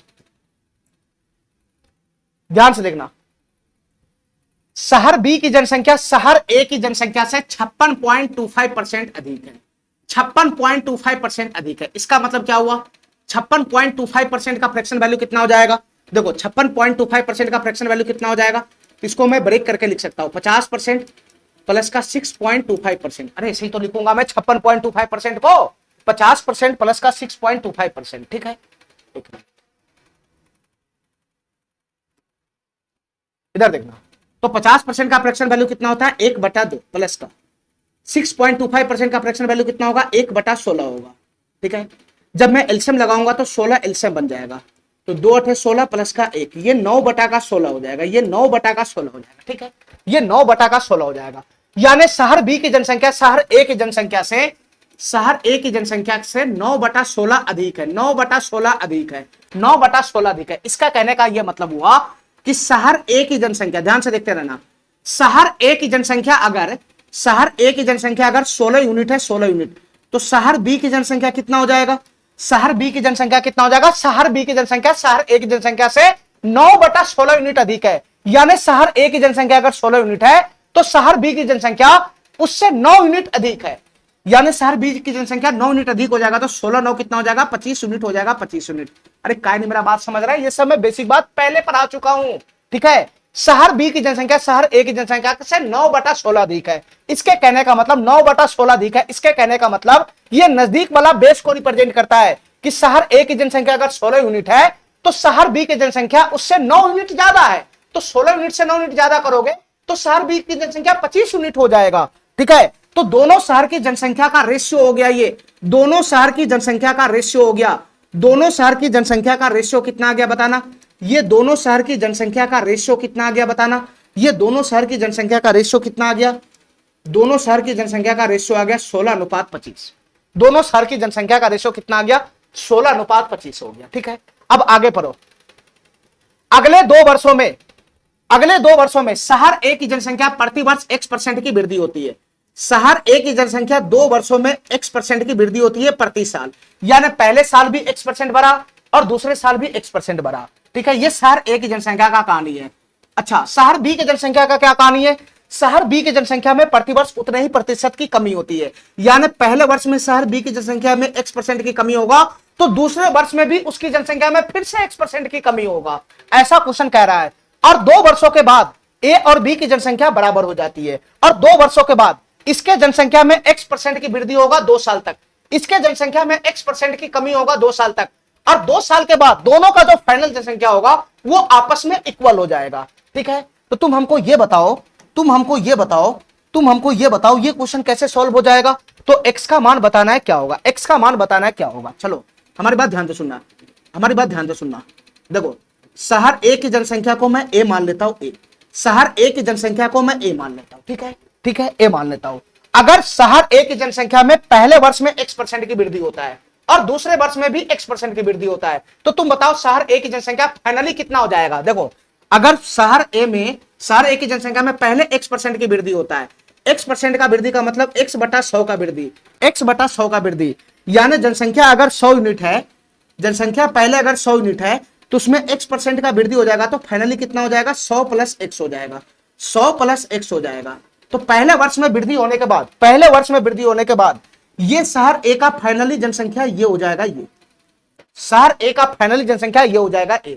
अरे काय नहीं मेरा बात समझ रहा, x% का वृद्धि हो रहा है पहले वर्ष में, तो x% का वृद्धि होगा तो फाइनली जनसंख्या कितना हो जाएगा। अगर मैं तुमसे पूछता कि 20% का वृद्धि हो रहा है 20% का, तो फाइनली जनसंख्या कितना हो जाता है, जितना जनसंख्या था उसका 120% हो जाता, उसका 120% हो जाता। 20% का मतलब 20/100, यानी पहले जनसंख्या अगर 100 यूनिट था तो 120 यूनिट बढ़ जाएगा, तो फाइनली 120 हो जाएगा ना। तो जितना जनसंख्या था उसका 120/100 हो जाएगा। अरे काय नहीं समझ रहा है, यहां पे चौरासी में इसलिए तुमको ऐसा दिखाई दे रहा है। चलो, ये हुआ पहले वर्ष में जनसंख्या वृद्धि होने के बाद फाइनल जनसंख्या, ये 1 वर्ष के बाद फाइनल जनसंख्या है। लेकिन कहानी यहां 2 साल का है, ठीक है। दूसरे साल में भी x% की वृद्धि होता है, तो पहले साल में वृद्धि होने के बाद फाइनली ये बना। अब फिर इस जनसंख्या में फिर से x% की वृद्धि करना है, तो x% की वृद्धि करना है, तो फाइनली कितना जनसंख्या हो जाएगा, x/100 का वृद्धि करेगा, तो फाइनली ये जनसंख्या हो जाएगा 100 प्लस x/100, ठीक है। फाइनली ये हो जाएगा ये, फाइनली ये हो जाएगा ये, ठीक है। तो 2 साल के बाद शहर ए की जनसंख्या ये हो जाएगा, ये फाइनली 2 साल के बाद फाइनली ये जनसंख्या हो जाएगा, ठीक है। इसी प्रकार से शहर बी की जनसंख्या में बी यूनिट मानता हूं, बी यूनिट मानता हूं, बी यूनिट, ठीक है। शहर बी की जनसंख्या में बी यूनिट मानता हूं, बी यूनिट। तो पहले वर्ष में x% की कमी होगा, x% का कमी होने का मतलब x/100 की कमी, यानी पहले जनसंख्या अगर 100 है तो फाइनली कितना हो जाएगा 100 माइनस x हो जाएगा। तो बताओ, मैं मानता हूं कि शहर बी की जनसंख्या बी यूनिट है, तो पहले वर्ष में x% की कमी होगा, तो फाइनली कितना हो जाएगा, फाइनली 1 वर्ष के बाद जनसंख्या हो जाएगा 100 और ऊपर में हो जाएगा 100 माइनस का x। ये पहले वर्ष के बाद ये जनसंख्या फाइनली बन जाएगा, यानी अगर जनसंख्या 100 यूनिट है तो x% का कमी होगा, तो फाइनली हो जाएगा 100 माइनस x/100, ठीक है। ये 1 वर्ष के बाद की जनसंख्या है बी का, ठीक है। पहले वर्ष के बाद में कमी होने के बाद ये फाइनल जनसंख्या है, लेकिन फिर से दूसरे वर्ष में x% की कमी हो रहा है, फिर से दूसरे वर्ष में x% की कमी हो रहा है। तो पहले अगर जनसंख्या 100 यूनिट है तो फाइनली कितना हो जाएगा, 100 माइनस x हो जाएगा, 100 माइनस x हो जाएगा। इतना बात समझ गया। ये 2 साल बाद, ये 2 साल बाद x% की कमी होने के बाद 2 साल बाद का फाइनल जनसंख्या है शहर बी का, फाइनल जनसंख्या है शहर बी का, ठीक है। अब क्वेश्चन कर रहा है कि 2 साल के बाद जो फाइनल जनसंख्या है शहर ए का और 2 साल बाद जो फाइनल जनसंख्या है शहर बी का, वो आपस में इक्वल हो जाता है, तो मैं इन दोनों को आपस में बराबर कर दूंगा क्वेश्चन के अकॉर्डिंग, ठीक है। ये 2 साल बाद शहर ए की जनसंख्या है और ये 2 साल बाद शहर बी की जनसंख्या है। क्वेश्चन के अकॉर्डिंग 2 साल के बाद दोनों की जनसंख्या बराबर हो जाती है। तो क्वेश्चन हमसे x है ना, x का मान पूछ रहा है, क्या होगा। चलो यहां से क्वेश्चन को सॉल्व करना है, बस यहां से क्वेश्चन को सॉल्व करना है। देखो मेरे भाई ध्यान से, ये 100 से, ये 100 से, ये 100 से, ये 100 से समाप्त हो गया, समाप्त हो गया, समाप्त हो गया। अच्छा, अब हमको ये बताओ, ये a यूनिट है, a यूनिट सर a की जनसंख्या है और गुना का, ये 100 प्लस x गुना 100 प्लस x, ये कितना हो जाएगा सर, ये 100 प्लस x का होल स्क्वायर हो जाएगा बराबर। ये शहर b की जनसंख्या b यूनिट है, b यूनिट गुना 100 माइनस x गुना 100 माइनस x, ये कितना हो जाएगा, ये 100 माइनस x का होल स्क्वायर हो जाएगा, ठीक है, ठीक है। हमको शहर a की जनसंख्या और शहर बी की जनसंख्या का रेशियो पता है, a बटा b का वैल्यू पता है 16/25। तो तुम क्या करेगा, यहां से इसको रेशियो में कन्वर्ट करेगा। ये b को मैं इधर खींचूंगा तो a से b का रेशियो कितना बन जाएगा बताना, a से b का रेशियो कितना बन जाएगा, ये हो जाएगा 100 माइनस x और नीचे में क्या हो जाएगा 100 प्लस का x, ये 100 प्लस का x, स्क्वायर स्क्वायर अलग अलग था, मैं इसको इकट्ठा बांध दिया, ये बन जाएगा, ये बन जाएगा, होल स्क्वायर एक साथ आएगा तो ये आएगा। अच्छा, अब आगे बताओ ये क्या बन जाएगा, आगे बताओ ये क्या होगा। अच्छा, a बटा b का वैल्यू कितना है क्वेश्चन के अकॉर्डिंग, a बटा b का वैल्यू है 16/25, मैं इसका वैल्यू पुट कर देता हूं। अरे बताओ ना, a और b का रेशियो 16/25 है ना, तो 16/25 में यहां पे पुट किया a बटा b का वैल्यू, ये बराबर कितना हो जाएगा बताना, बराबर कितना हो जाएगा, ये बराबर हो जाएगा 100 माइनस का x और नीचे में कितना आ जाएगा 100 प्लस का x, ये 100 प्लस का x हो जाएगा, ठीक है, ठीक है। और ये स्क्वायर इधर है तो स्क्वायर दोनों का होल स्क्वायर इधर आएगा तो इधर क्या हो जाएगा, रूट पकड़ लेगा रूट। तो फाइनली बताओ यहां से क्या बनेगा, रूट 16 का वर्गमूल कितना होता है, 16 का वर्गमूल 4, 25 का होता है 5, तो 4/5 बराबर कितना हो जाएगा 100 माइनस का x बटा का कितना हो जाएगा 100 प्लस का x, यही बनेगा, यही बनेगा, ठीक है। अब यहां से कंपोनेंडो डिविडेंडो अगर लगाओगे या तुम क्रॉस गुना करोगे तब भी ये क्वेश्चन सॉल्व हो जाएगा। हमको खाली x का मान चाहिए, बस हमको खाली x का मान चाहिए, तो यहां से तुम क्रॉस गुना करोगे तब भी ये क्वेश्चन सॉल्व हो जाएगा। 5 की गुना 100 में होगा तो 500 हो जाएगा, 500 हो जाएगा, माइनस का 5x हो जाएगा बराबर, इधर से कितना बनेगा 4 के गुना 100 में होगा तो 400 हो जाएगा, और प्लस का कितना हो जाएगा 4x हो जाएगा, यही बनेगा, यही बनेगा। चलो तो यहां से बताओ क्या हो जाएगा, 5x उधर चला जाएगा तो कितना हो जाएगा ये 9x, यहां से कितना बनेगा 9x, 9x बराबर 5x इधर चला गया तो 9x, 400 इधर आएगा तो 100 हो जाएगा 100, तो 9x बराबर 100 हो गया, 9x बराबर 100 हो गया, 9x बराबर 100 हो गया। तो तुम बताओ यहां से x का वैल्यू कितना आएगा, 9x बराबर 100 है तो x बराबर कितना आ जाएगा 100 बटा का 9 हो जाएगा, 100 बटा का 9 हो जाएगा, दशमलव में ले जाएंगे इसको तो 9 इकाई 9 1 10, 9 इकाई 9 1 10, 11.11 हो जाएगा। तो x का वैल्यू कितना आ जाएगा 11.11, ये बी नंबर ऑप्शन हमारा करेक्ट हो जाएगा, ये बी नंबर ऑप्शन हमारा करेक्ट हो जाएगा। ठीक है,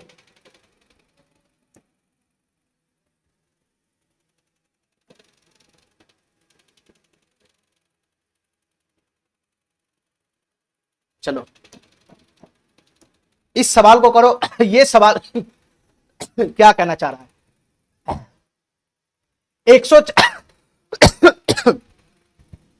140 प्रश्नों वाली एक परीक्षा में, ठीक है, एक परीक्षा में टोटल क्वेश्चन कितना है बताना, एक परीक्षा में टोटल क्वेश्चन की संख्या कितना है 140 क्वेश्चन है, 140 क्वेश्चन है, ठीक है। एक अभ्यर्थी ने पहले 80 प्रश्नों में से 70% का सही उत्तर दिया, ठीक है। एक परीक्षा में टोटल 140 क्वेश्चन है और 140 क्वेश्चन में एक स्टूडेंट ने 80 प्रश्नों में से 70% का सही उत्तर दिया, यानी 80 क्वेश्चन को सॉल्व किया, तो 80 क्वेश्चन को सॉल्व किया तो उसमें से 70% क्वेश्चन उसका सही हो गया, ठीक है। 80 प्रश्नों में से 70% का सही उत्तर दिया।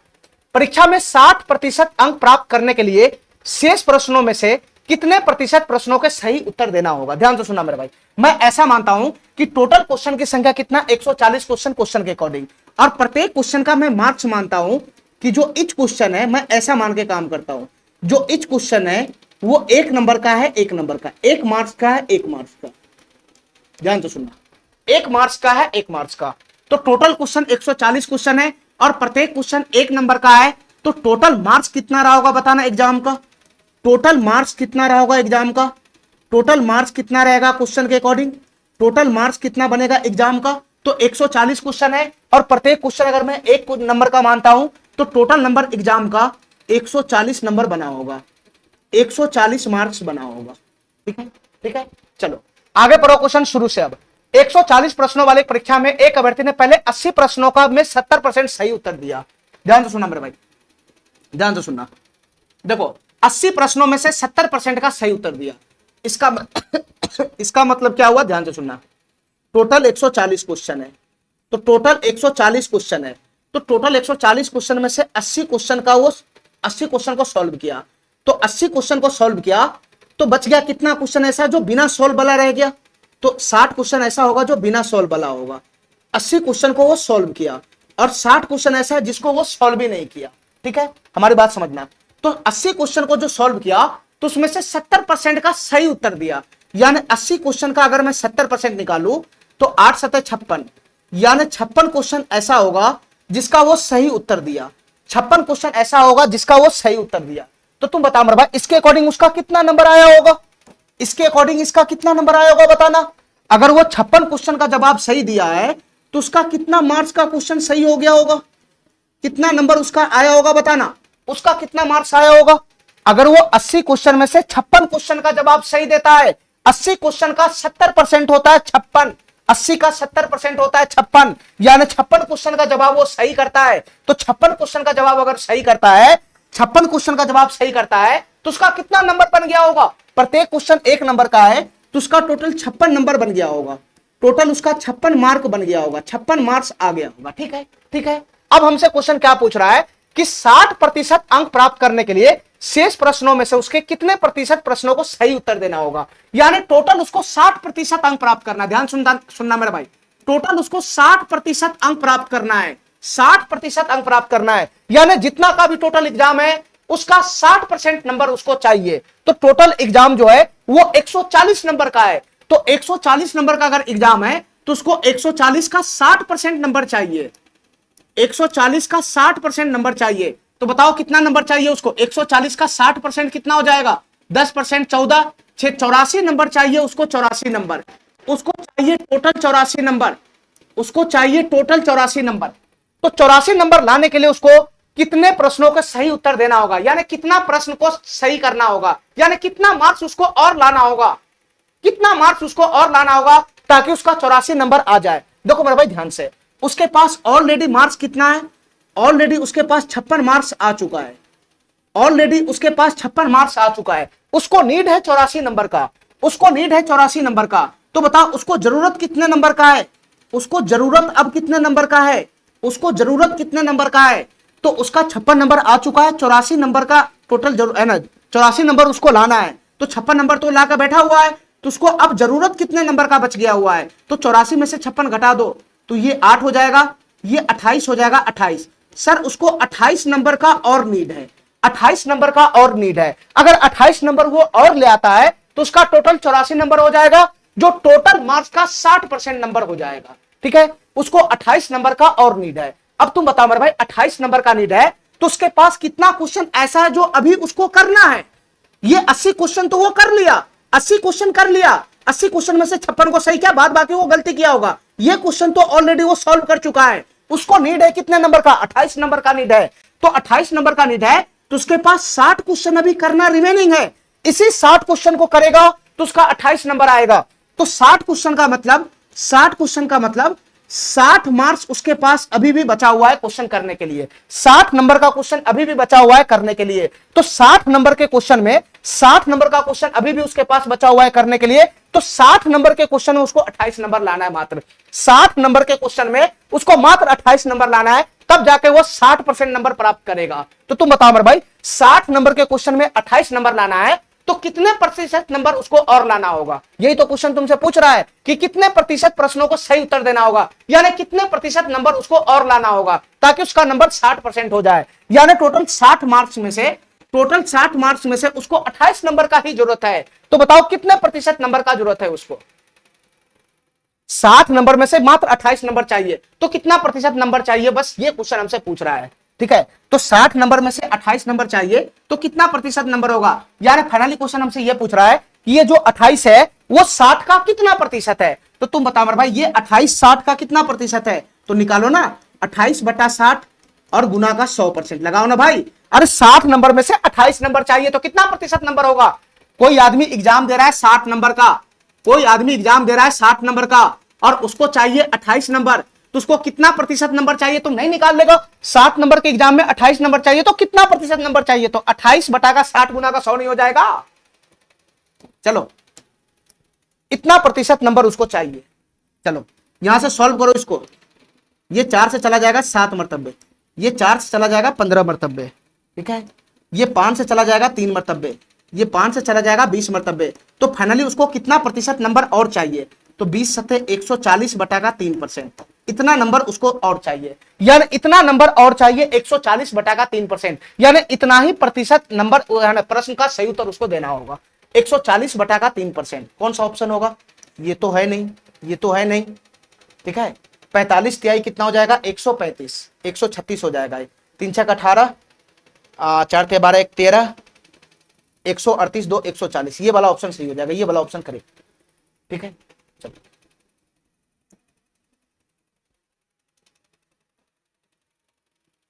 सवाल नंबर 9 देखो, ये सवाल क्या कहना चाह रहा है।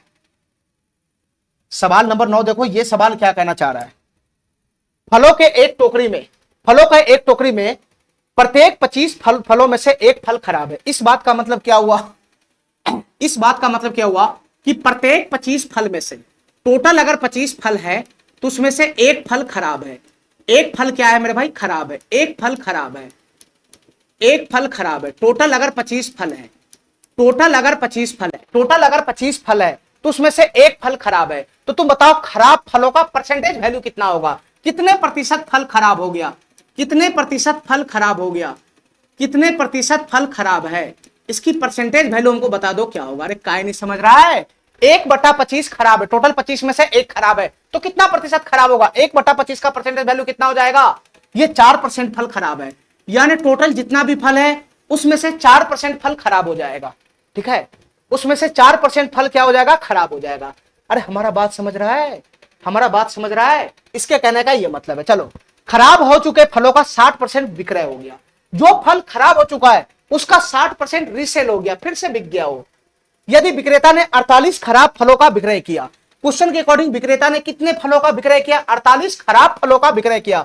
तो टोकरे में फलों की संख्या बताना है, क्या होगा? ध्यान से सुनना मेरा भाई, कुछ क्वेश्चन नहीं, एकदम आसान क्वेश्चन है। टोटल फलों की संख्या, टोकरे में फलों की संख्या बताना है, क्या होगा? तो मैं ऐसा मानता हूं कि टोटल फलों की संख्या कितना है? टोटल फलों की संख्या मैं मानता हूं 100 यूनिट। टोटल फलों की संख्या मैं मानता हूं 100 यूनिट, ठीक है? टोटल फलों की संख्या 100 यूनिट में मानता हूं। अच्छा, अब तुम बताओ मेरे भाई, टोटल 100 यूनिट फल है तो उसमें से 4% फल तो खराब ही है, 4% फल खराब है। तो खराब फलों की संख्या कितना हो जाएगा इसके अकॉर्डिंग बताओ? खराब फल कितना हो जाएगा ये बताओ? तो 100 का 4% कितना हो जाएगा? 100 का 4% कितना हो जाएगा? 4 फल हो जाएगा, 4 फल। अरे समझ रहा है? 4 हो जाएगा, 4। 100 का 4% कितना हो जाएगा? 4 हो जाएगा, 4। यानी 4 फल उसमें से क्या है? खराब हो गया, ठीक है? तो बढ़िया, अच्छा वाला फल कितना हो जाएगा? अच्छा फल। अच्छा फल कितना बचेगा? 96 फल ऐसा होगा जो खराब नहीं होगा। 96 फल ऐसा होगा जो खराब नहीं होगा। अच्छा, अब क्वेश्चन कर रहा है कि खराब हो चुके फलों का 60% बेच दिया गया। खराब हो चुके फलों का 60% बेच दिया गया। तो तुम बताओ मेरे भाई, खराब फल है 4 यूनिट। अब इसका मैं 60% निकालूंगा तो फ्रैक्शन में चला जाएगा कि नहीं चला जाएगा? दशमलव में। तो मैं ऐसा करता हूं, कैलकुलेशन को सही करने के लिए मैं 2 जीरो सभी जगह लगा लेता हूं। यहां भी डबल जीरो आ जाएगा और यहां भी डबल जीरो आ जाएगा, ठीक है? ठीक है, यानी टोटल फल कितना है? 10,000 यूनिट। उसमें से खराब फल कितना होगा? 400 यूनिट। अच्छा फल कितना होगा? 9600 यूनिट, ठीक है? अब क्वेश्चन बताओ क्या कह रहा है? टोकरों में फलों की संख्या बताना है, क्या होगा? यानी 10,000 यूनिट का वैल्यू हमसे पूछ रहा है, क्या होगा? तो 10,000 यूनिट का वैल्यू निकालने के लिए हमको 1 यूनिट का वैल्यू चाहिए, और 1 यूनिट का वैल्यू निकालने के लिए जो क्वेश्चन के अकॉर्डिंग डाटा है, जो मेरे अकॉर्डिंग डाटा है, उसका मुंह मिलाएंगे, तब जाकर 1 यूनिट का वैल्यू आएगा। तो क्वेश्चन के अकॉर्डिंग क्या डाटा है? क्वेश्चन के अकॉर्डिंग क्या डाटा है? तो क्वेश्चन के अकॉर्डिंग 48 फल खराब विक्रय किया। क्वेश्चन के अकॉर्डिंग विक्रेता ने 48 खराब फलों का विक्रय किया। ये क्वेश्चन के अकॉर्डिंग ओरिजिनल डाटा है, एक्चुअल डाटा। और मेरे अकॉर्डिंग विक्रेता ने कितने खराब फलों का सेल किया ये बताओ? तो कुछ मेरे अकॉर्डिंग जितना भी फल है खराब हो चुके फलों का 60% सेल हुआ। तो मेरे अकॉर्डिंग कितना सेल हुआ? यहां से खराब फल कितना सेल हुआ मेरे अकॉर्डिंग? कितना यूनिट खराब फल सेल हुआ मेरे अकॉर्डिंग? तो खराब फल है 400 यूनिट। तो 400 यूनिट का 60% सेल हुआ। तो 400 का 60% सेल हुआ, तो 400 का 10% कितना हो जाएगा? 40, और 60% कितना हो जाएगा? 240। यानी मेरे अकॉर्डिंग 240 यूनिट जो खराब फल है वो सेल हुआ है, और क्वेश्चन के अकॉर्डिंग 48 खराब फल सेल हुआ है, ठीक है? तो बताओ, हमसे 10,000 यूनिट का वैल्यू पूछ रहा है, टोटल फलों की संख्या पूछ रहा है।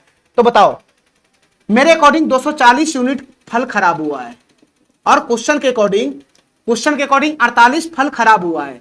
48 सॉरी मेरे अकॉर्डिंग 240 खराब फलों का विक्रय हुआ है, और क्वेश्चन के अकॉर्डिंग 48 खराब फलों का विक्रय हुआ है। तो 240 यूनिट का वैल्यू क्वेश्चन के अकॉर्डिंग कितना है? 48 है, 48। अरे बताओ ना, 240 यूनिट का वैल्यू क्वेश्चन के अकॉर्डिंग 48 है। हमको चाहिए 10,000 यूनिट का वैल्यू। तो 1 यूनिट का वैल्यू यहां से कितना आएगा? 1 यूनिट का वैल्यू कितना आएगा? 1 यूनिट का वैल्यू आएगा 48 बटा 240। हमको चाहिए 10,000 यूनिट का वैल्यू। तो 10,000 यूनिट का वैल्यू चाहिए तो 10,000 यूनिट से गुना कर दो, ठीक है? ये 10,000 यूनिट का वैल्यू आ जाएगा। ये 10,000 यूनिट का वैल्यू आ जाएगा, ठीक है? अब यहां से काट पुट करोगे तो हमारा आंसर बन जाएगा, ठीक है? ध्यान से देखना मेरे भाई, 1 जीरो से 1 जीरो समाप्त हो गया, 24 से ये 2 मरतबे समाप्त हो जाएगा। तो बताओ 10,000 यूनिट का वैल्यू कितना आएगा? 2, और उसमें 3 जीरो आएगा, 3 जीरो। यानी टोटल उसके पास आरंभ में कितना फल था? 2,000 फल था, 2,000। आरंभ में कितना फल था? 2,000 फल था, 2,000, ठीक है? टोकरे में फलों की संख्या 2,000 हो जाएगा।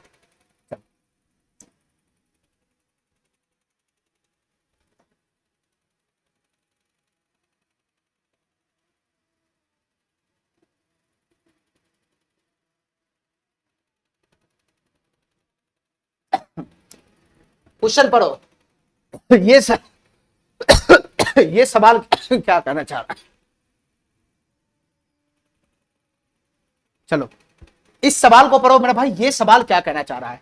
एक दुकानदार के पास निश्चित संख्या में सेब है, ठीक है? कुछ सेबों की संख्या होगा शुरुआत में, जिनमें से 10% सेब सड़े हुए। जितना भी सेब रहा होगा उसमें से 10% सड़ा हुआ है। आगे पढ़ो। वो अच्छे सेबों में से 85% को बेच देता है, और वो अभी भी उसके पास 405 अच्छे सेब बच जाते हैं। तो प्रारंभ में उसके पास कितने सेब था ये हमको बताना है। प्रारंभ में उसके पास कितने सेब था ये बताना है, ठीक है? तो मैं मानता हूं कि प्रारंभ में उसके पास प्रारंभ में उसके पास 100 यूनिट सेब था, 100 यूनिट।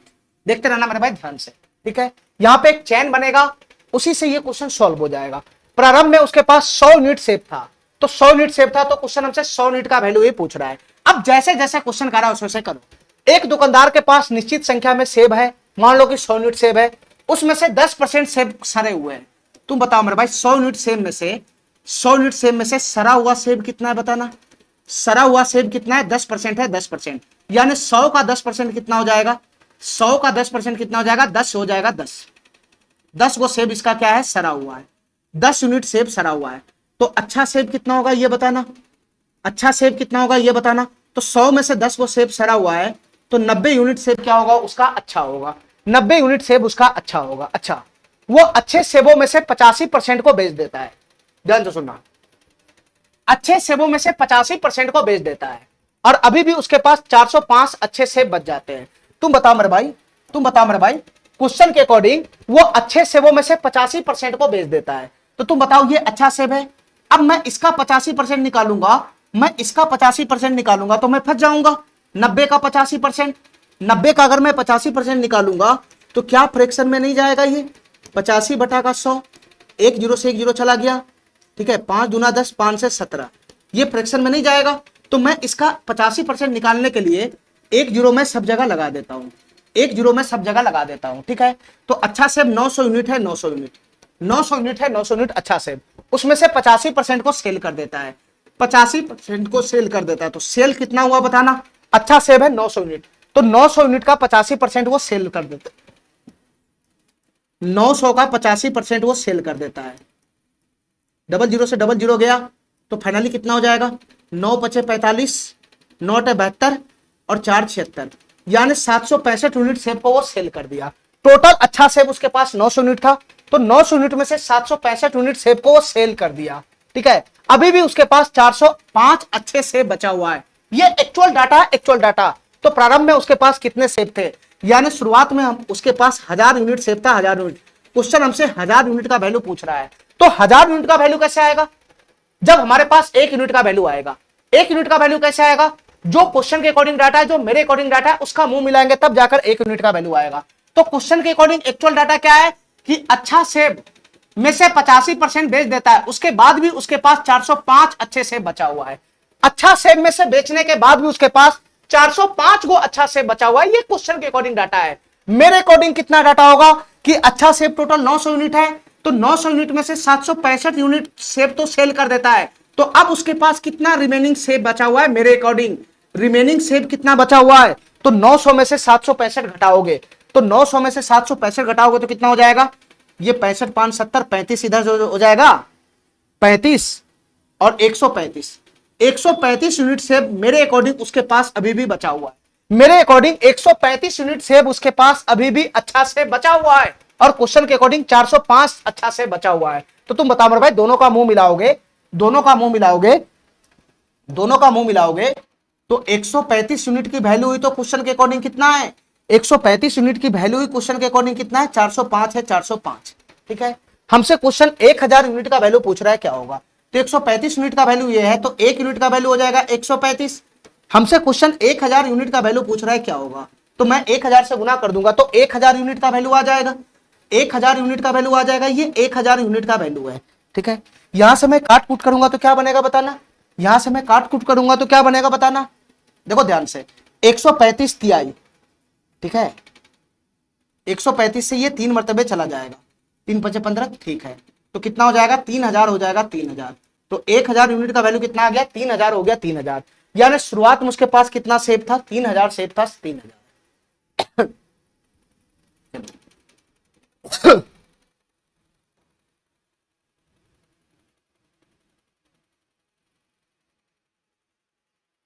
इस क्वेश्चन को देखो मेरे भाई, ये क्वेश्चन बहुत ही इंपॉर्टेंट है,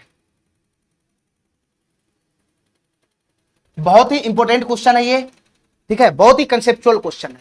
ध्यान से देखना मेरे भाई, क्वेश्चन क्या कहना चाह रहा है। मई में जॉन ने उतनी ही मात्रा में चावल और गेहूं खरीदा जितना उन्होंने अप्रैल में खरीदा था। देखो मेरे भाई ध्यान से, यहां पे 2 महीने का कहानी चल रहा है, एक चल रहा है अप्रैल का कहानी और एक चल रहा है मई का कहानी। ध्यान से सुनते रहना मेरे भाई, बहुत ही टेक्निकल क्वेश्चन है ये, ठीक है।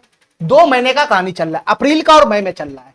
जॉन ने उतने ही मात्रा में चावल और गेहूं खरीदा जितना उन्होंने अप्रैल में खरीदा, ठीक है। यानी जितना चावल और गेहूं वो अप्रैल में खरीदा था उतना ही चावल और गेहूं की मात्रा वो मई में भी खरीदा है, ठीक है। चलो, लेकिन चावल और गेहूं के मूल्य में क्रमशः 20% और 12% की वृद्धि हो गई, ठीक है, जिसके कारण 150 रुपया अधिक खर्च किया गया।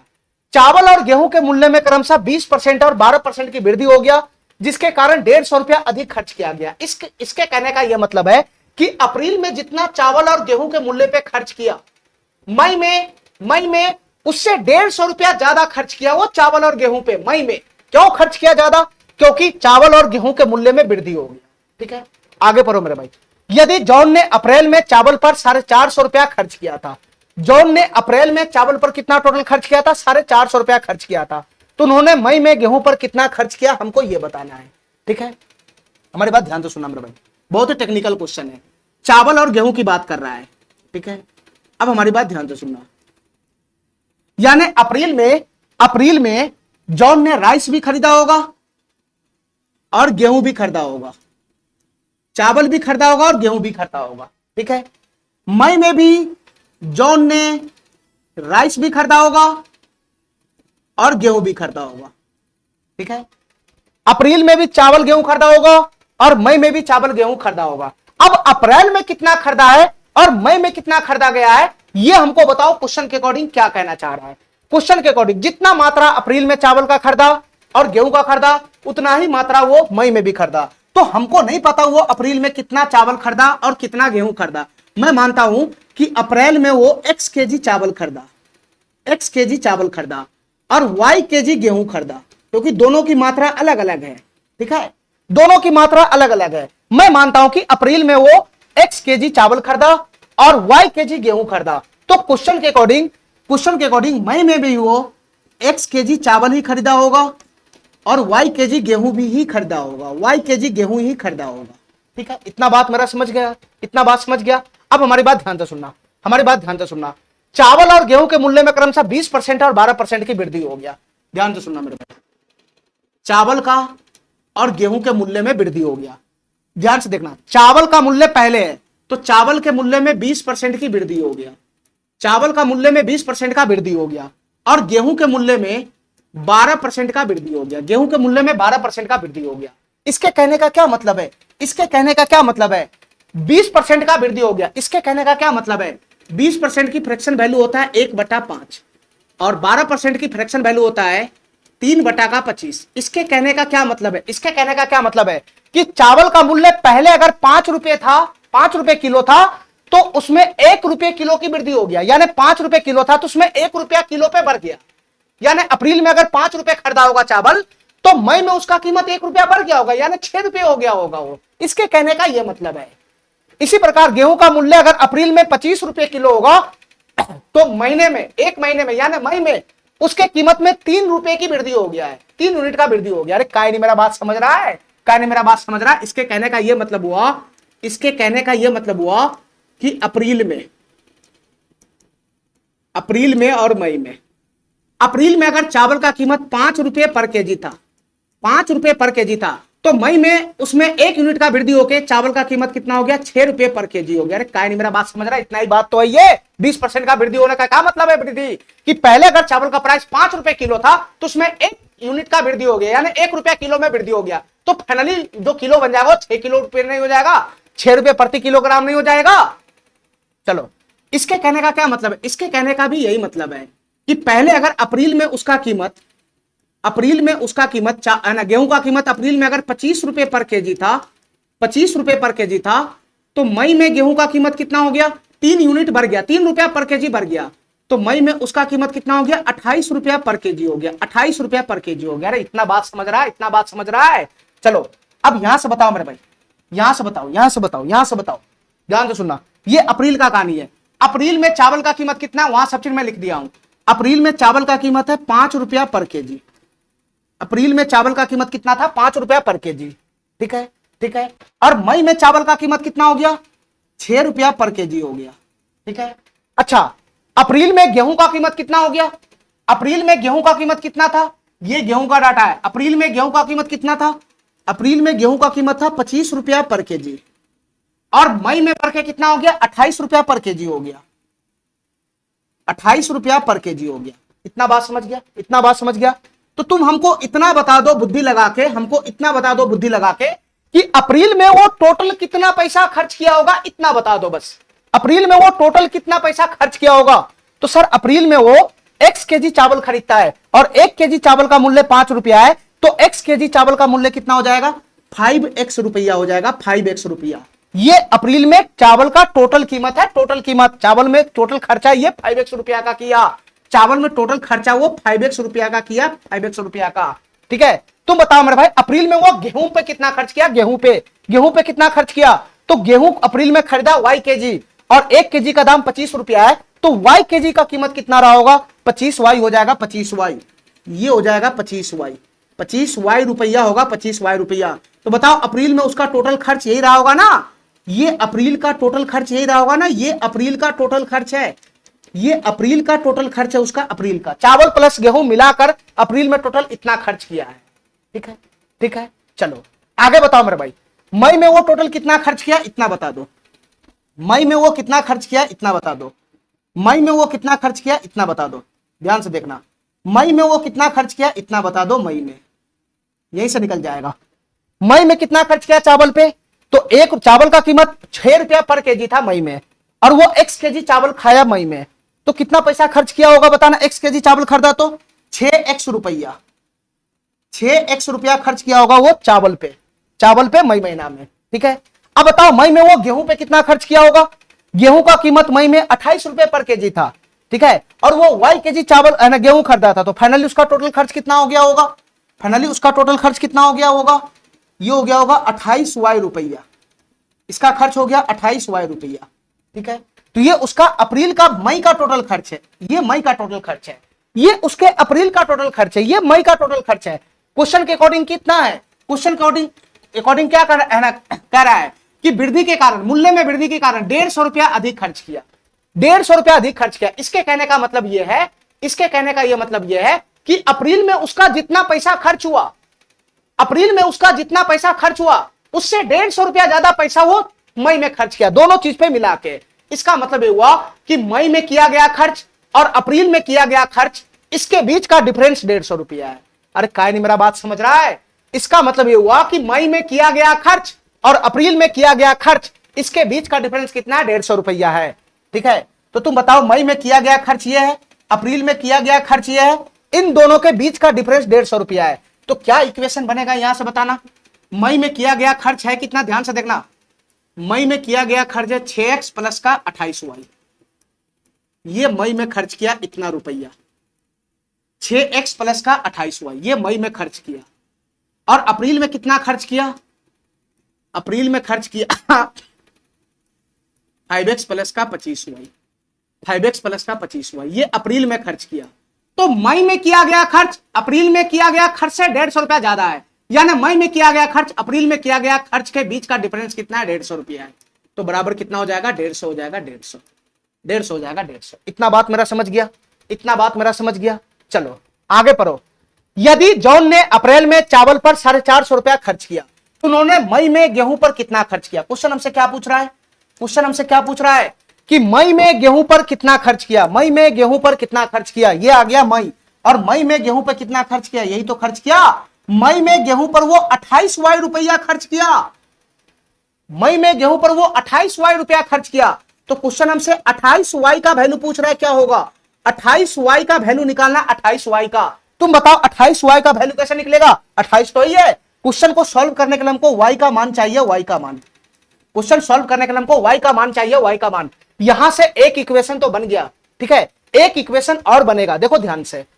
यदि जॉन ने अप्रैल में चावल पर 450 रुपया खर्च किया, तो जॉन ने अप्रैल में चावल पर कितना खर्च किया? ये अप्रैल का महीना है, और जॉन ने अप्रैल में चावल पर इतना ही खर्च किया।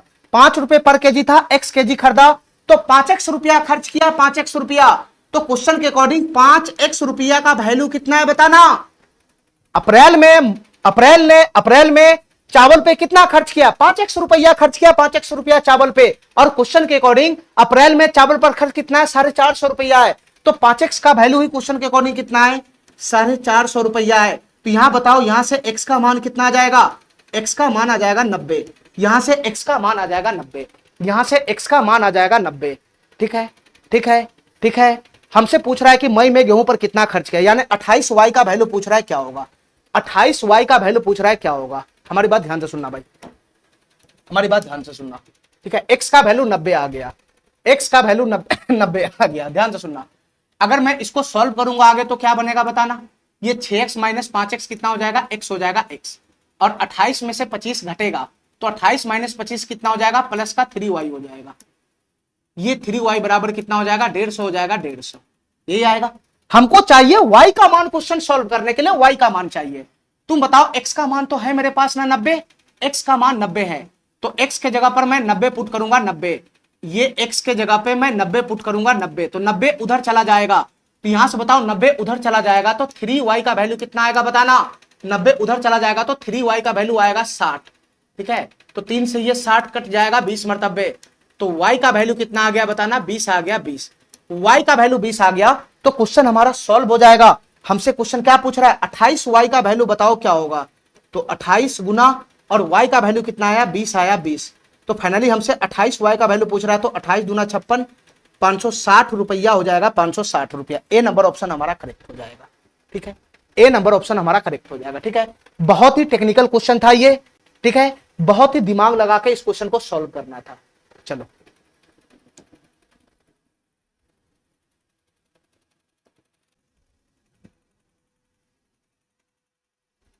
चलो मेरे भाई, आखिरी सवाल आज का है, 12 नंबर क्वेश्चन। इसको ध्यान से देखते हैं, ये सवाल क्या कहना चाह रहा है, इसको हम देखते हैं मेरे भाई, ये सवाल क्या कहना चाह रहा है, ध्यान से देखना, इस सवाल को ध्यान से देखना मेरे भाई, ये सवाल क्या कहना चाह रहा है। चलो ध्यान तो सुनो। प्रत्येक महीने एक आदमी 25 किलोग्राम चावल और 9 किलोग्राम गेहूं की खपत करता है। ध्यान तो सुनना मेरे भाई, ईच मंथ, प्रत्येक महीना, ईच मंथ, प्रत्येक महीना एक आदमी 25 किलोग्राम चावल खाता है, यानी राइस की खपत कितना करता है बताना, राइस की खपत 25 केजी करता है, राइस की खपत 25 किलोग्राम करता है। ठीक है, और गेहूं की खपत कितना करता है बताना, गेहूं की खपत दोनों मिलाकर, गेहूं की खपत कितना करता है, 9 केजी करता है, 9 केजी, प्रत्येक महीना वो इतना खर्च करता है। ठीक है, चावल की कीमत गेहूं की कीमत का 20% है, 20% का फ्रैक्शन वैल्यू होता है 1/5, और चावल की कीमत गेहूं की कीमत का, तो ये गेहूं की प्राइस को रिप्रेजेंट करेगा और ये चावल की प्राइस को रिप्रेजेंट करेगा। ठीक है, यानी गेहूं का प्राइस अगर 5 रुपए पर केजी है तो चावल का प्राइस 1 रुपए पर केजी होगा क्वेश्चन के अकॉर्डिंग। ठीक है, तो बताओ मेरे भाई, गेहूं का प्राइस अगर 5 रुपए पर केजी है, गेहूं का प्राइस अगर 5 रुपए पर केजी है, तो चावल का प्राइस कितना हो जाएगा, 1 रुपए पर केजी होगा क्वेश्चन के अकॉर्डिंग, 1 रुपए पर केजी होगा, ऐसा मैं एज्यूम कर लिया। ठीक है, चलो आगे पढ़ो। यदि चावल और गेहूं पर प्रति महीने वो 350 रुपया खर्च करता है, प्रत्येक महीना उसका खर्च कितना है, 350 रुपया, चावल और गेहूं मिलाकर प्रत्येक महीना। यदि गेहूं की कीमत 20% बढ़ जाए, यदि गेहूं की कीमत 20% बढ़ जाए, ठीक है, अगर गेहूं का प्राइस बढ़ जाएगा तब वो चावल की खपत में कितने प्रतिशत की कमी करे, यानी चावल की खपत में कितने प्रतिशत की कमी करे ताकि 350 रुपया ही उसका खर्च हो। इसके कहने का यह मतलब है कि पहले वो हर एक महीने में 350 रुपया जो खर्च करता है वही वो हर एक महीने में खर्च करे, यानी उसका जो खर्च है वो फिक्स है, उसका जो खर्च है वो फिक्स है, हर एक महीने में 350 रुपया ही खर्च करेगा। ठीक है, चाहे चावल की प्राइस बढ़े या गेहूं की प्राइस बढ़े, चाहे चावल की प्राइस कम है या गेहूं की प्राइस कम है, उसके जेब में 350 रुपया ही है, 350 रुपया ही खर्च करेगा। क्वेश्चन के अकॉर्डिंग गेहूं का प्राइस बढ़ रहा है तो गेहूं का प्राइस बढ़ेगा तो उसके खर्च में वृद्धि नहीं होगा, खर्च उसके जेब में उतना ही पैसा है, 350 रुपया उतना ही खर्च करना है। तो तुम बताओ मेरे भाई, अगर उसका प्राइस बढ़ेगा, अगर प्राइस बढ़ेगा गेहूं का, तो उसके जेब में पैसा 350 रुपया फिक्स है, तो 350 रुपया फिक्स है, तो तुम बताओ 350 रुपया में वो अपना जो कंजप्शन है वो कमाएगा, वो कमाएगा। तो इसीलिए क्वेश्चन पूछ रहा है कि चावल की खपत में कितना प्रतिशत की कमी करे ताकि उसका खर्चा फिक्स रहे, क्योंकि प्राइस बढ़ गया हुआ है गेहूं का तो वो कंजप्शन में कमी करेगा, तो वो चावल में कमी करेगा क्वेश्चन के अकॉर्डिंग, ऐसा कह रहा है। ठीक है, तो चावल की खपत में कितने प्रतिशत की कमी करे जिससे 350 रुपए ही खर्च हो सके उसका, यानी पहले जितना खर्चा करता था उतना ही अब भी खर्चा करे, चाहे प्राइस बढ़े या घटे। चलो आगे बात करो।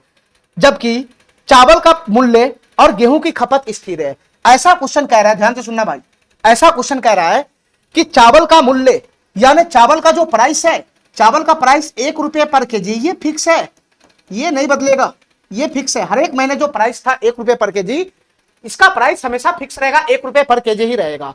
और क्या फिक्स है? गेहूं की खपत स्थिर है, यानी जितना गेहूं पे खर्च करता है, जितना गेहूं वो हर एक महीना खरीदता है उतना ही गेहूं वो अब भी खरीदेगा, यानी गेहूं का जो खपत है 9 केजी का, ये फिक्स है।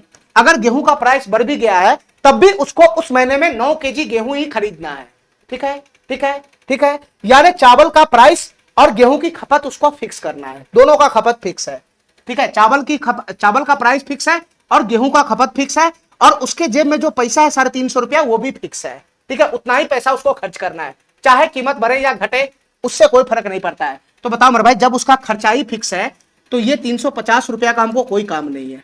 ठीक है, ये 350 रुपया का कोई काम नहीं है, उसके जेब में पैसा फिक्स है, उतना ही पैसा वो खर्च करेगा। अगर प्राइस बढ़ेगा तो किसी चीज की खपत में वो कमी करेगा, बस इतना ही क्वेश्चन हमसे पूछ रहा है कि जिस चीज का वो खपत करेगा, कमी करेगा खपत में, उसमें कितने प्रतिशत की खपत होनी चाहिए। अब हमारी बात ध्यान से सुनना, देखो गेहूं की प्राइस 20% बढ़ जाती है, गेहूं की प्राइस 20% बढ़ जाती है, इसका मतलब क्या कि गेहूं का प्राइस अगर 5 रुपए पर केजी है, गेहूं का प्राइस अगर 5 रुपए पर केजी है तो उसके प्राइस में 20% की वृद्धि हो जाती है। तो 5 रुपए पर केजी में अगर 20% की वृद्धि होगा तो 5 का 120% हो जाएगा प्राइस, यानी 5 का 120% का मतलब 6 रुपए पर केजी हो जाएगा, यानी गेहूं का प्राइस अब 6 रुपए पर केजी हो जाएगा। ठीक है भाई, ठीक है, ठीक है, जबकि चावल का प्राइस फिक्स है 1 रुपए पर केजी, लेकिन अब गेहूं का प्राइस कितना हो गया? 6 रुपए पर केजी हो गया, और जेब में उसका पैसा फिक्स है, जेब में उसका पैसा फिक्स है 350 रुपया।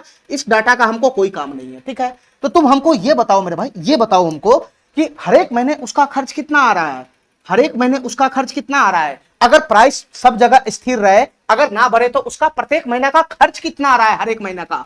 तो तुम बताओ मेरे भाई, वो चावल 1 रुपए पर केजी है और चावल 25 केजी खाता है, तो 25 रुपया उसका चावल का खर्च आ रहा है, चावल का खर्च उसका 25 रुपया का आ रहा है महीने का। और गेहूं का खर्च 5 रुपए पर केजी गेहूं का है, गेहूं का प्राइस 5 रुपए पर केजी है, और 9 केजी गेहूं वो प्रत्येक महीना खर्च करता है, 9 केजी कंजप्शन करता है। तो गेहूं का खर्च उसका कितना होगा बताना? तो 9 बचे 45 रुपया होगा, 45 रुपया गेहूं का खर्च 45 रुपया होगा, 45 रुपया। तो टोटल बताओ मेरे भाई, 45 5 50 20 70 रुपया ही उसको हर एक महीना में खर्च के लिए है, 70 रुपया ही इच मंथ उसके पास खर्च के लिए, जो क्या है? फिक्स है। 70 रुपया ही उसके खर्च के लिए जो फिक्स है। ठीक है, इतना ही पैसा वो हर महीने खर्च करेगा, 70 रुपया 70 रुपया 70 रुपया। अगर प्राइस बढ़ेगा किसी चीज का तो वो कंजप्शन में कमी करेगा। ठीक है, चलो अब बताओ मेरे भाई, गेहूं का प्राइस बढ़ गया 5 रुपए पर केजी से 6 रुपए पर केजी हो गया। ठीक है, तो चावल के कंजप्शन में कमी कर रहा है, यानी चावल पहले जितना खरीद रहा है उतना वो अब नहीं खरीद रहा है, उसके खरीद में कमी कर रहा है। तो कितने प्रतिशत की कमी कर रहा है चावल के कंजप्शन में, यही क्वेश्चन हमसे पूछ रहा है। तो तुम बताओ मेरे भाई, उसके जेब में 70 रुपया फिक्स है, ध्यान से सुनना। चलो मेरे भाई ध्यान से देखना, ध्यान से देखना, हमारी बात ध्यान से सुनना। उसके जेब में टोटल कितना पैसा हर एक महीने? 70 रुपया है, 70 रुपया। ध्यान से सुनना हमारी बात, उसके जेब में हर एक महीना 70 रुपया ही 70 रुपया। ठीक है, अब हमारी बात ध्यान से सुनना, गेहूं का कीमत 5 रुपए पर केजी से 6 रुपए पर केजी हो गया। ठीक है, तो तुम बताओ मेरे भाई, उसके जेब में 70 रुपया है और प्राइस बढ़ने के बाद वो कितना सामान खरीदेगा और कितना पैसा खर्च करेगा और कितना पैसा वो बचाएगा, ये बताओ हमको। ध्यान से सुनना, क्वेश्चन के अकॉर्डिंग चावल का प्राइस फिक्स है और गेहूं का कंजप्शन फिक्स है, तो तुम बताओ गेहूं तो वो कितना खाएगा? ध्यान से सुनना, 70 रुपया उसके जेब में है, 70 रुपया जेब में, तो वेट पे कितना खर्च करेगा? वेट पे, गेहूं पे कितना खर्च करेगा बताओ? वेट पे वो कितना खर्च करेगा? गेहूं तो 9 केजी ही खाएगा, ये फिक्स है, 9 केजी खरीदना है उसको। ठीक है, तो 9 केजी और प्राइस बढ़ के 6 रुपए पर केजी हो गया, तो 9 छक 54 रुपया वेट पे, यानी गेहूं पे वो 54 रुपया खर्च करेगा, 54 रुपया खर्च करेगा, ये फिक्स है, 54 रुपया उसका खर्च फिक्स है गेहूं पे। ठीक है, तो जो बचा हुआ पैसा होगा उसके जेब में वो चावल पे खर्च करेगा, तो बचा हुआ पैसा कितना होगा? 70 माइनस 54, 70 माइनस 54, वो चावल पे कितना खर्च करेगा बताना? 54 6 60, 16 रुपया, 16 रुपया वो किस पे खर्च करेगा? 16 रुपया वो चावल पे खर्च करेगा, 16 रुपया वो चावल पे खर्च करेगा। ठीक है, उसके पास चावल पे खर्च करने के लिए 16 रुपया ही है। ठीक है, तो तुम बताओ, चावल का प्राइस फिक्स है, चावल का प्राइस 1 रुपये पर केजी है और उसके जेब में 16 रुपया ही है। तो 16 रुपया अगर उसके जेब में और चावल का प्राइस 1 रुपये पर केजी है, तो चावल वो कितना मात्रा खरीदेगा 16 रुपया में, ये बता दो। 1 रुपये पर केजी चावल का प्राइस है, 16 रुपया उसके जेब में पड़ा हुआ है, तो बताओ वो 16 केजी चावल नहीं खरीदेगा?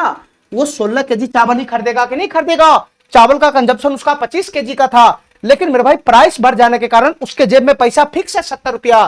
तो पैसा फिक्स है, प्राइस बढ़ गया, पैसा नहीं बढ़ा रहा है, तो कोई ना कोई सामान में वो कमी करेगा, कंजप्शन में कमी करेगा, तो चावल के कंजप्शन में कमी हो गया। तुम बताओ, पहले चावल कितना खाता था? पहले चावल खरीदता था 25 केजी, अब कितना खरीद रहा है? अब खरीद रहा है 16 केजी। तो बताओ चावल के कंजप्शन में कितने प्रतिशत का कमी हो गया, ये बताओ। 25 केजी से 16 केजी खरीद रहा है, तो कितने केजी का कमी हुआ?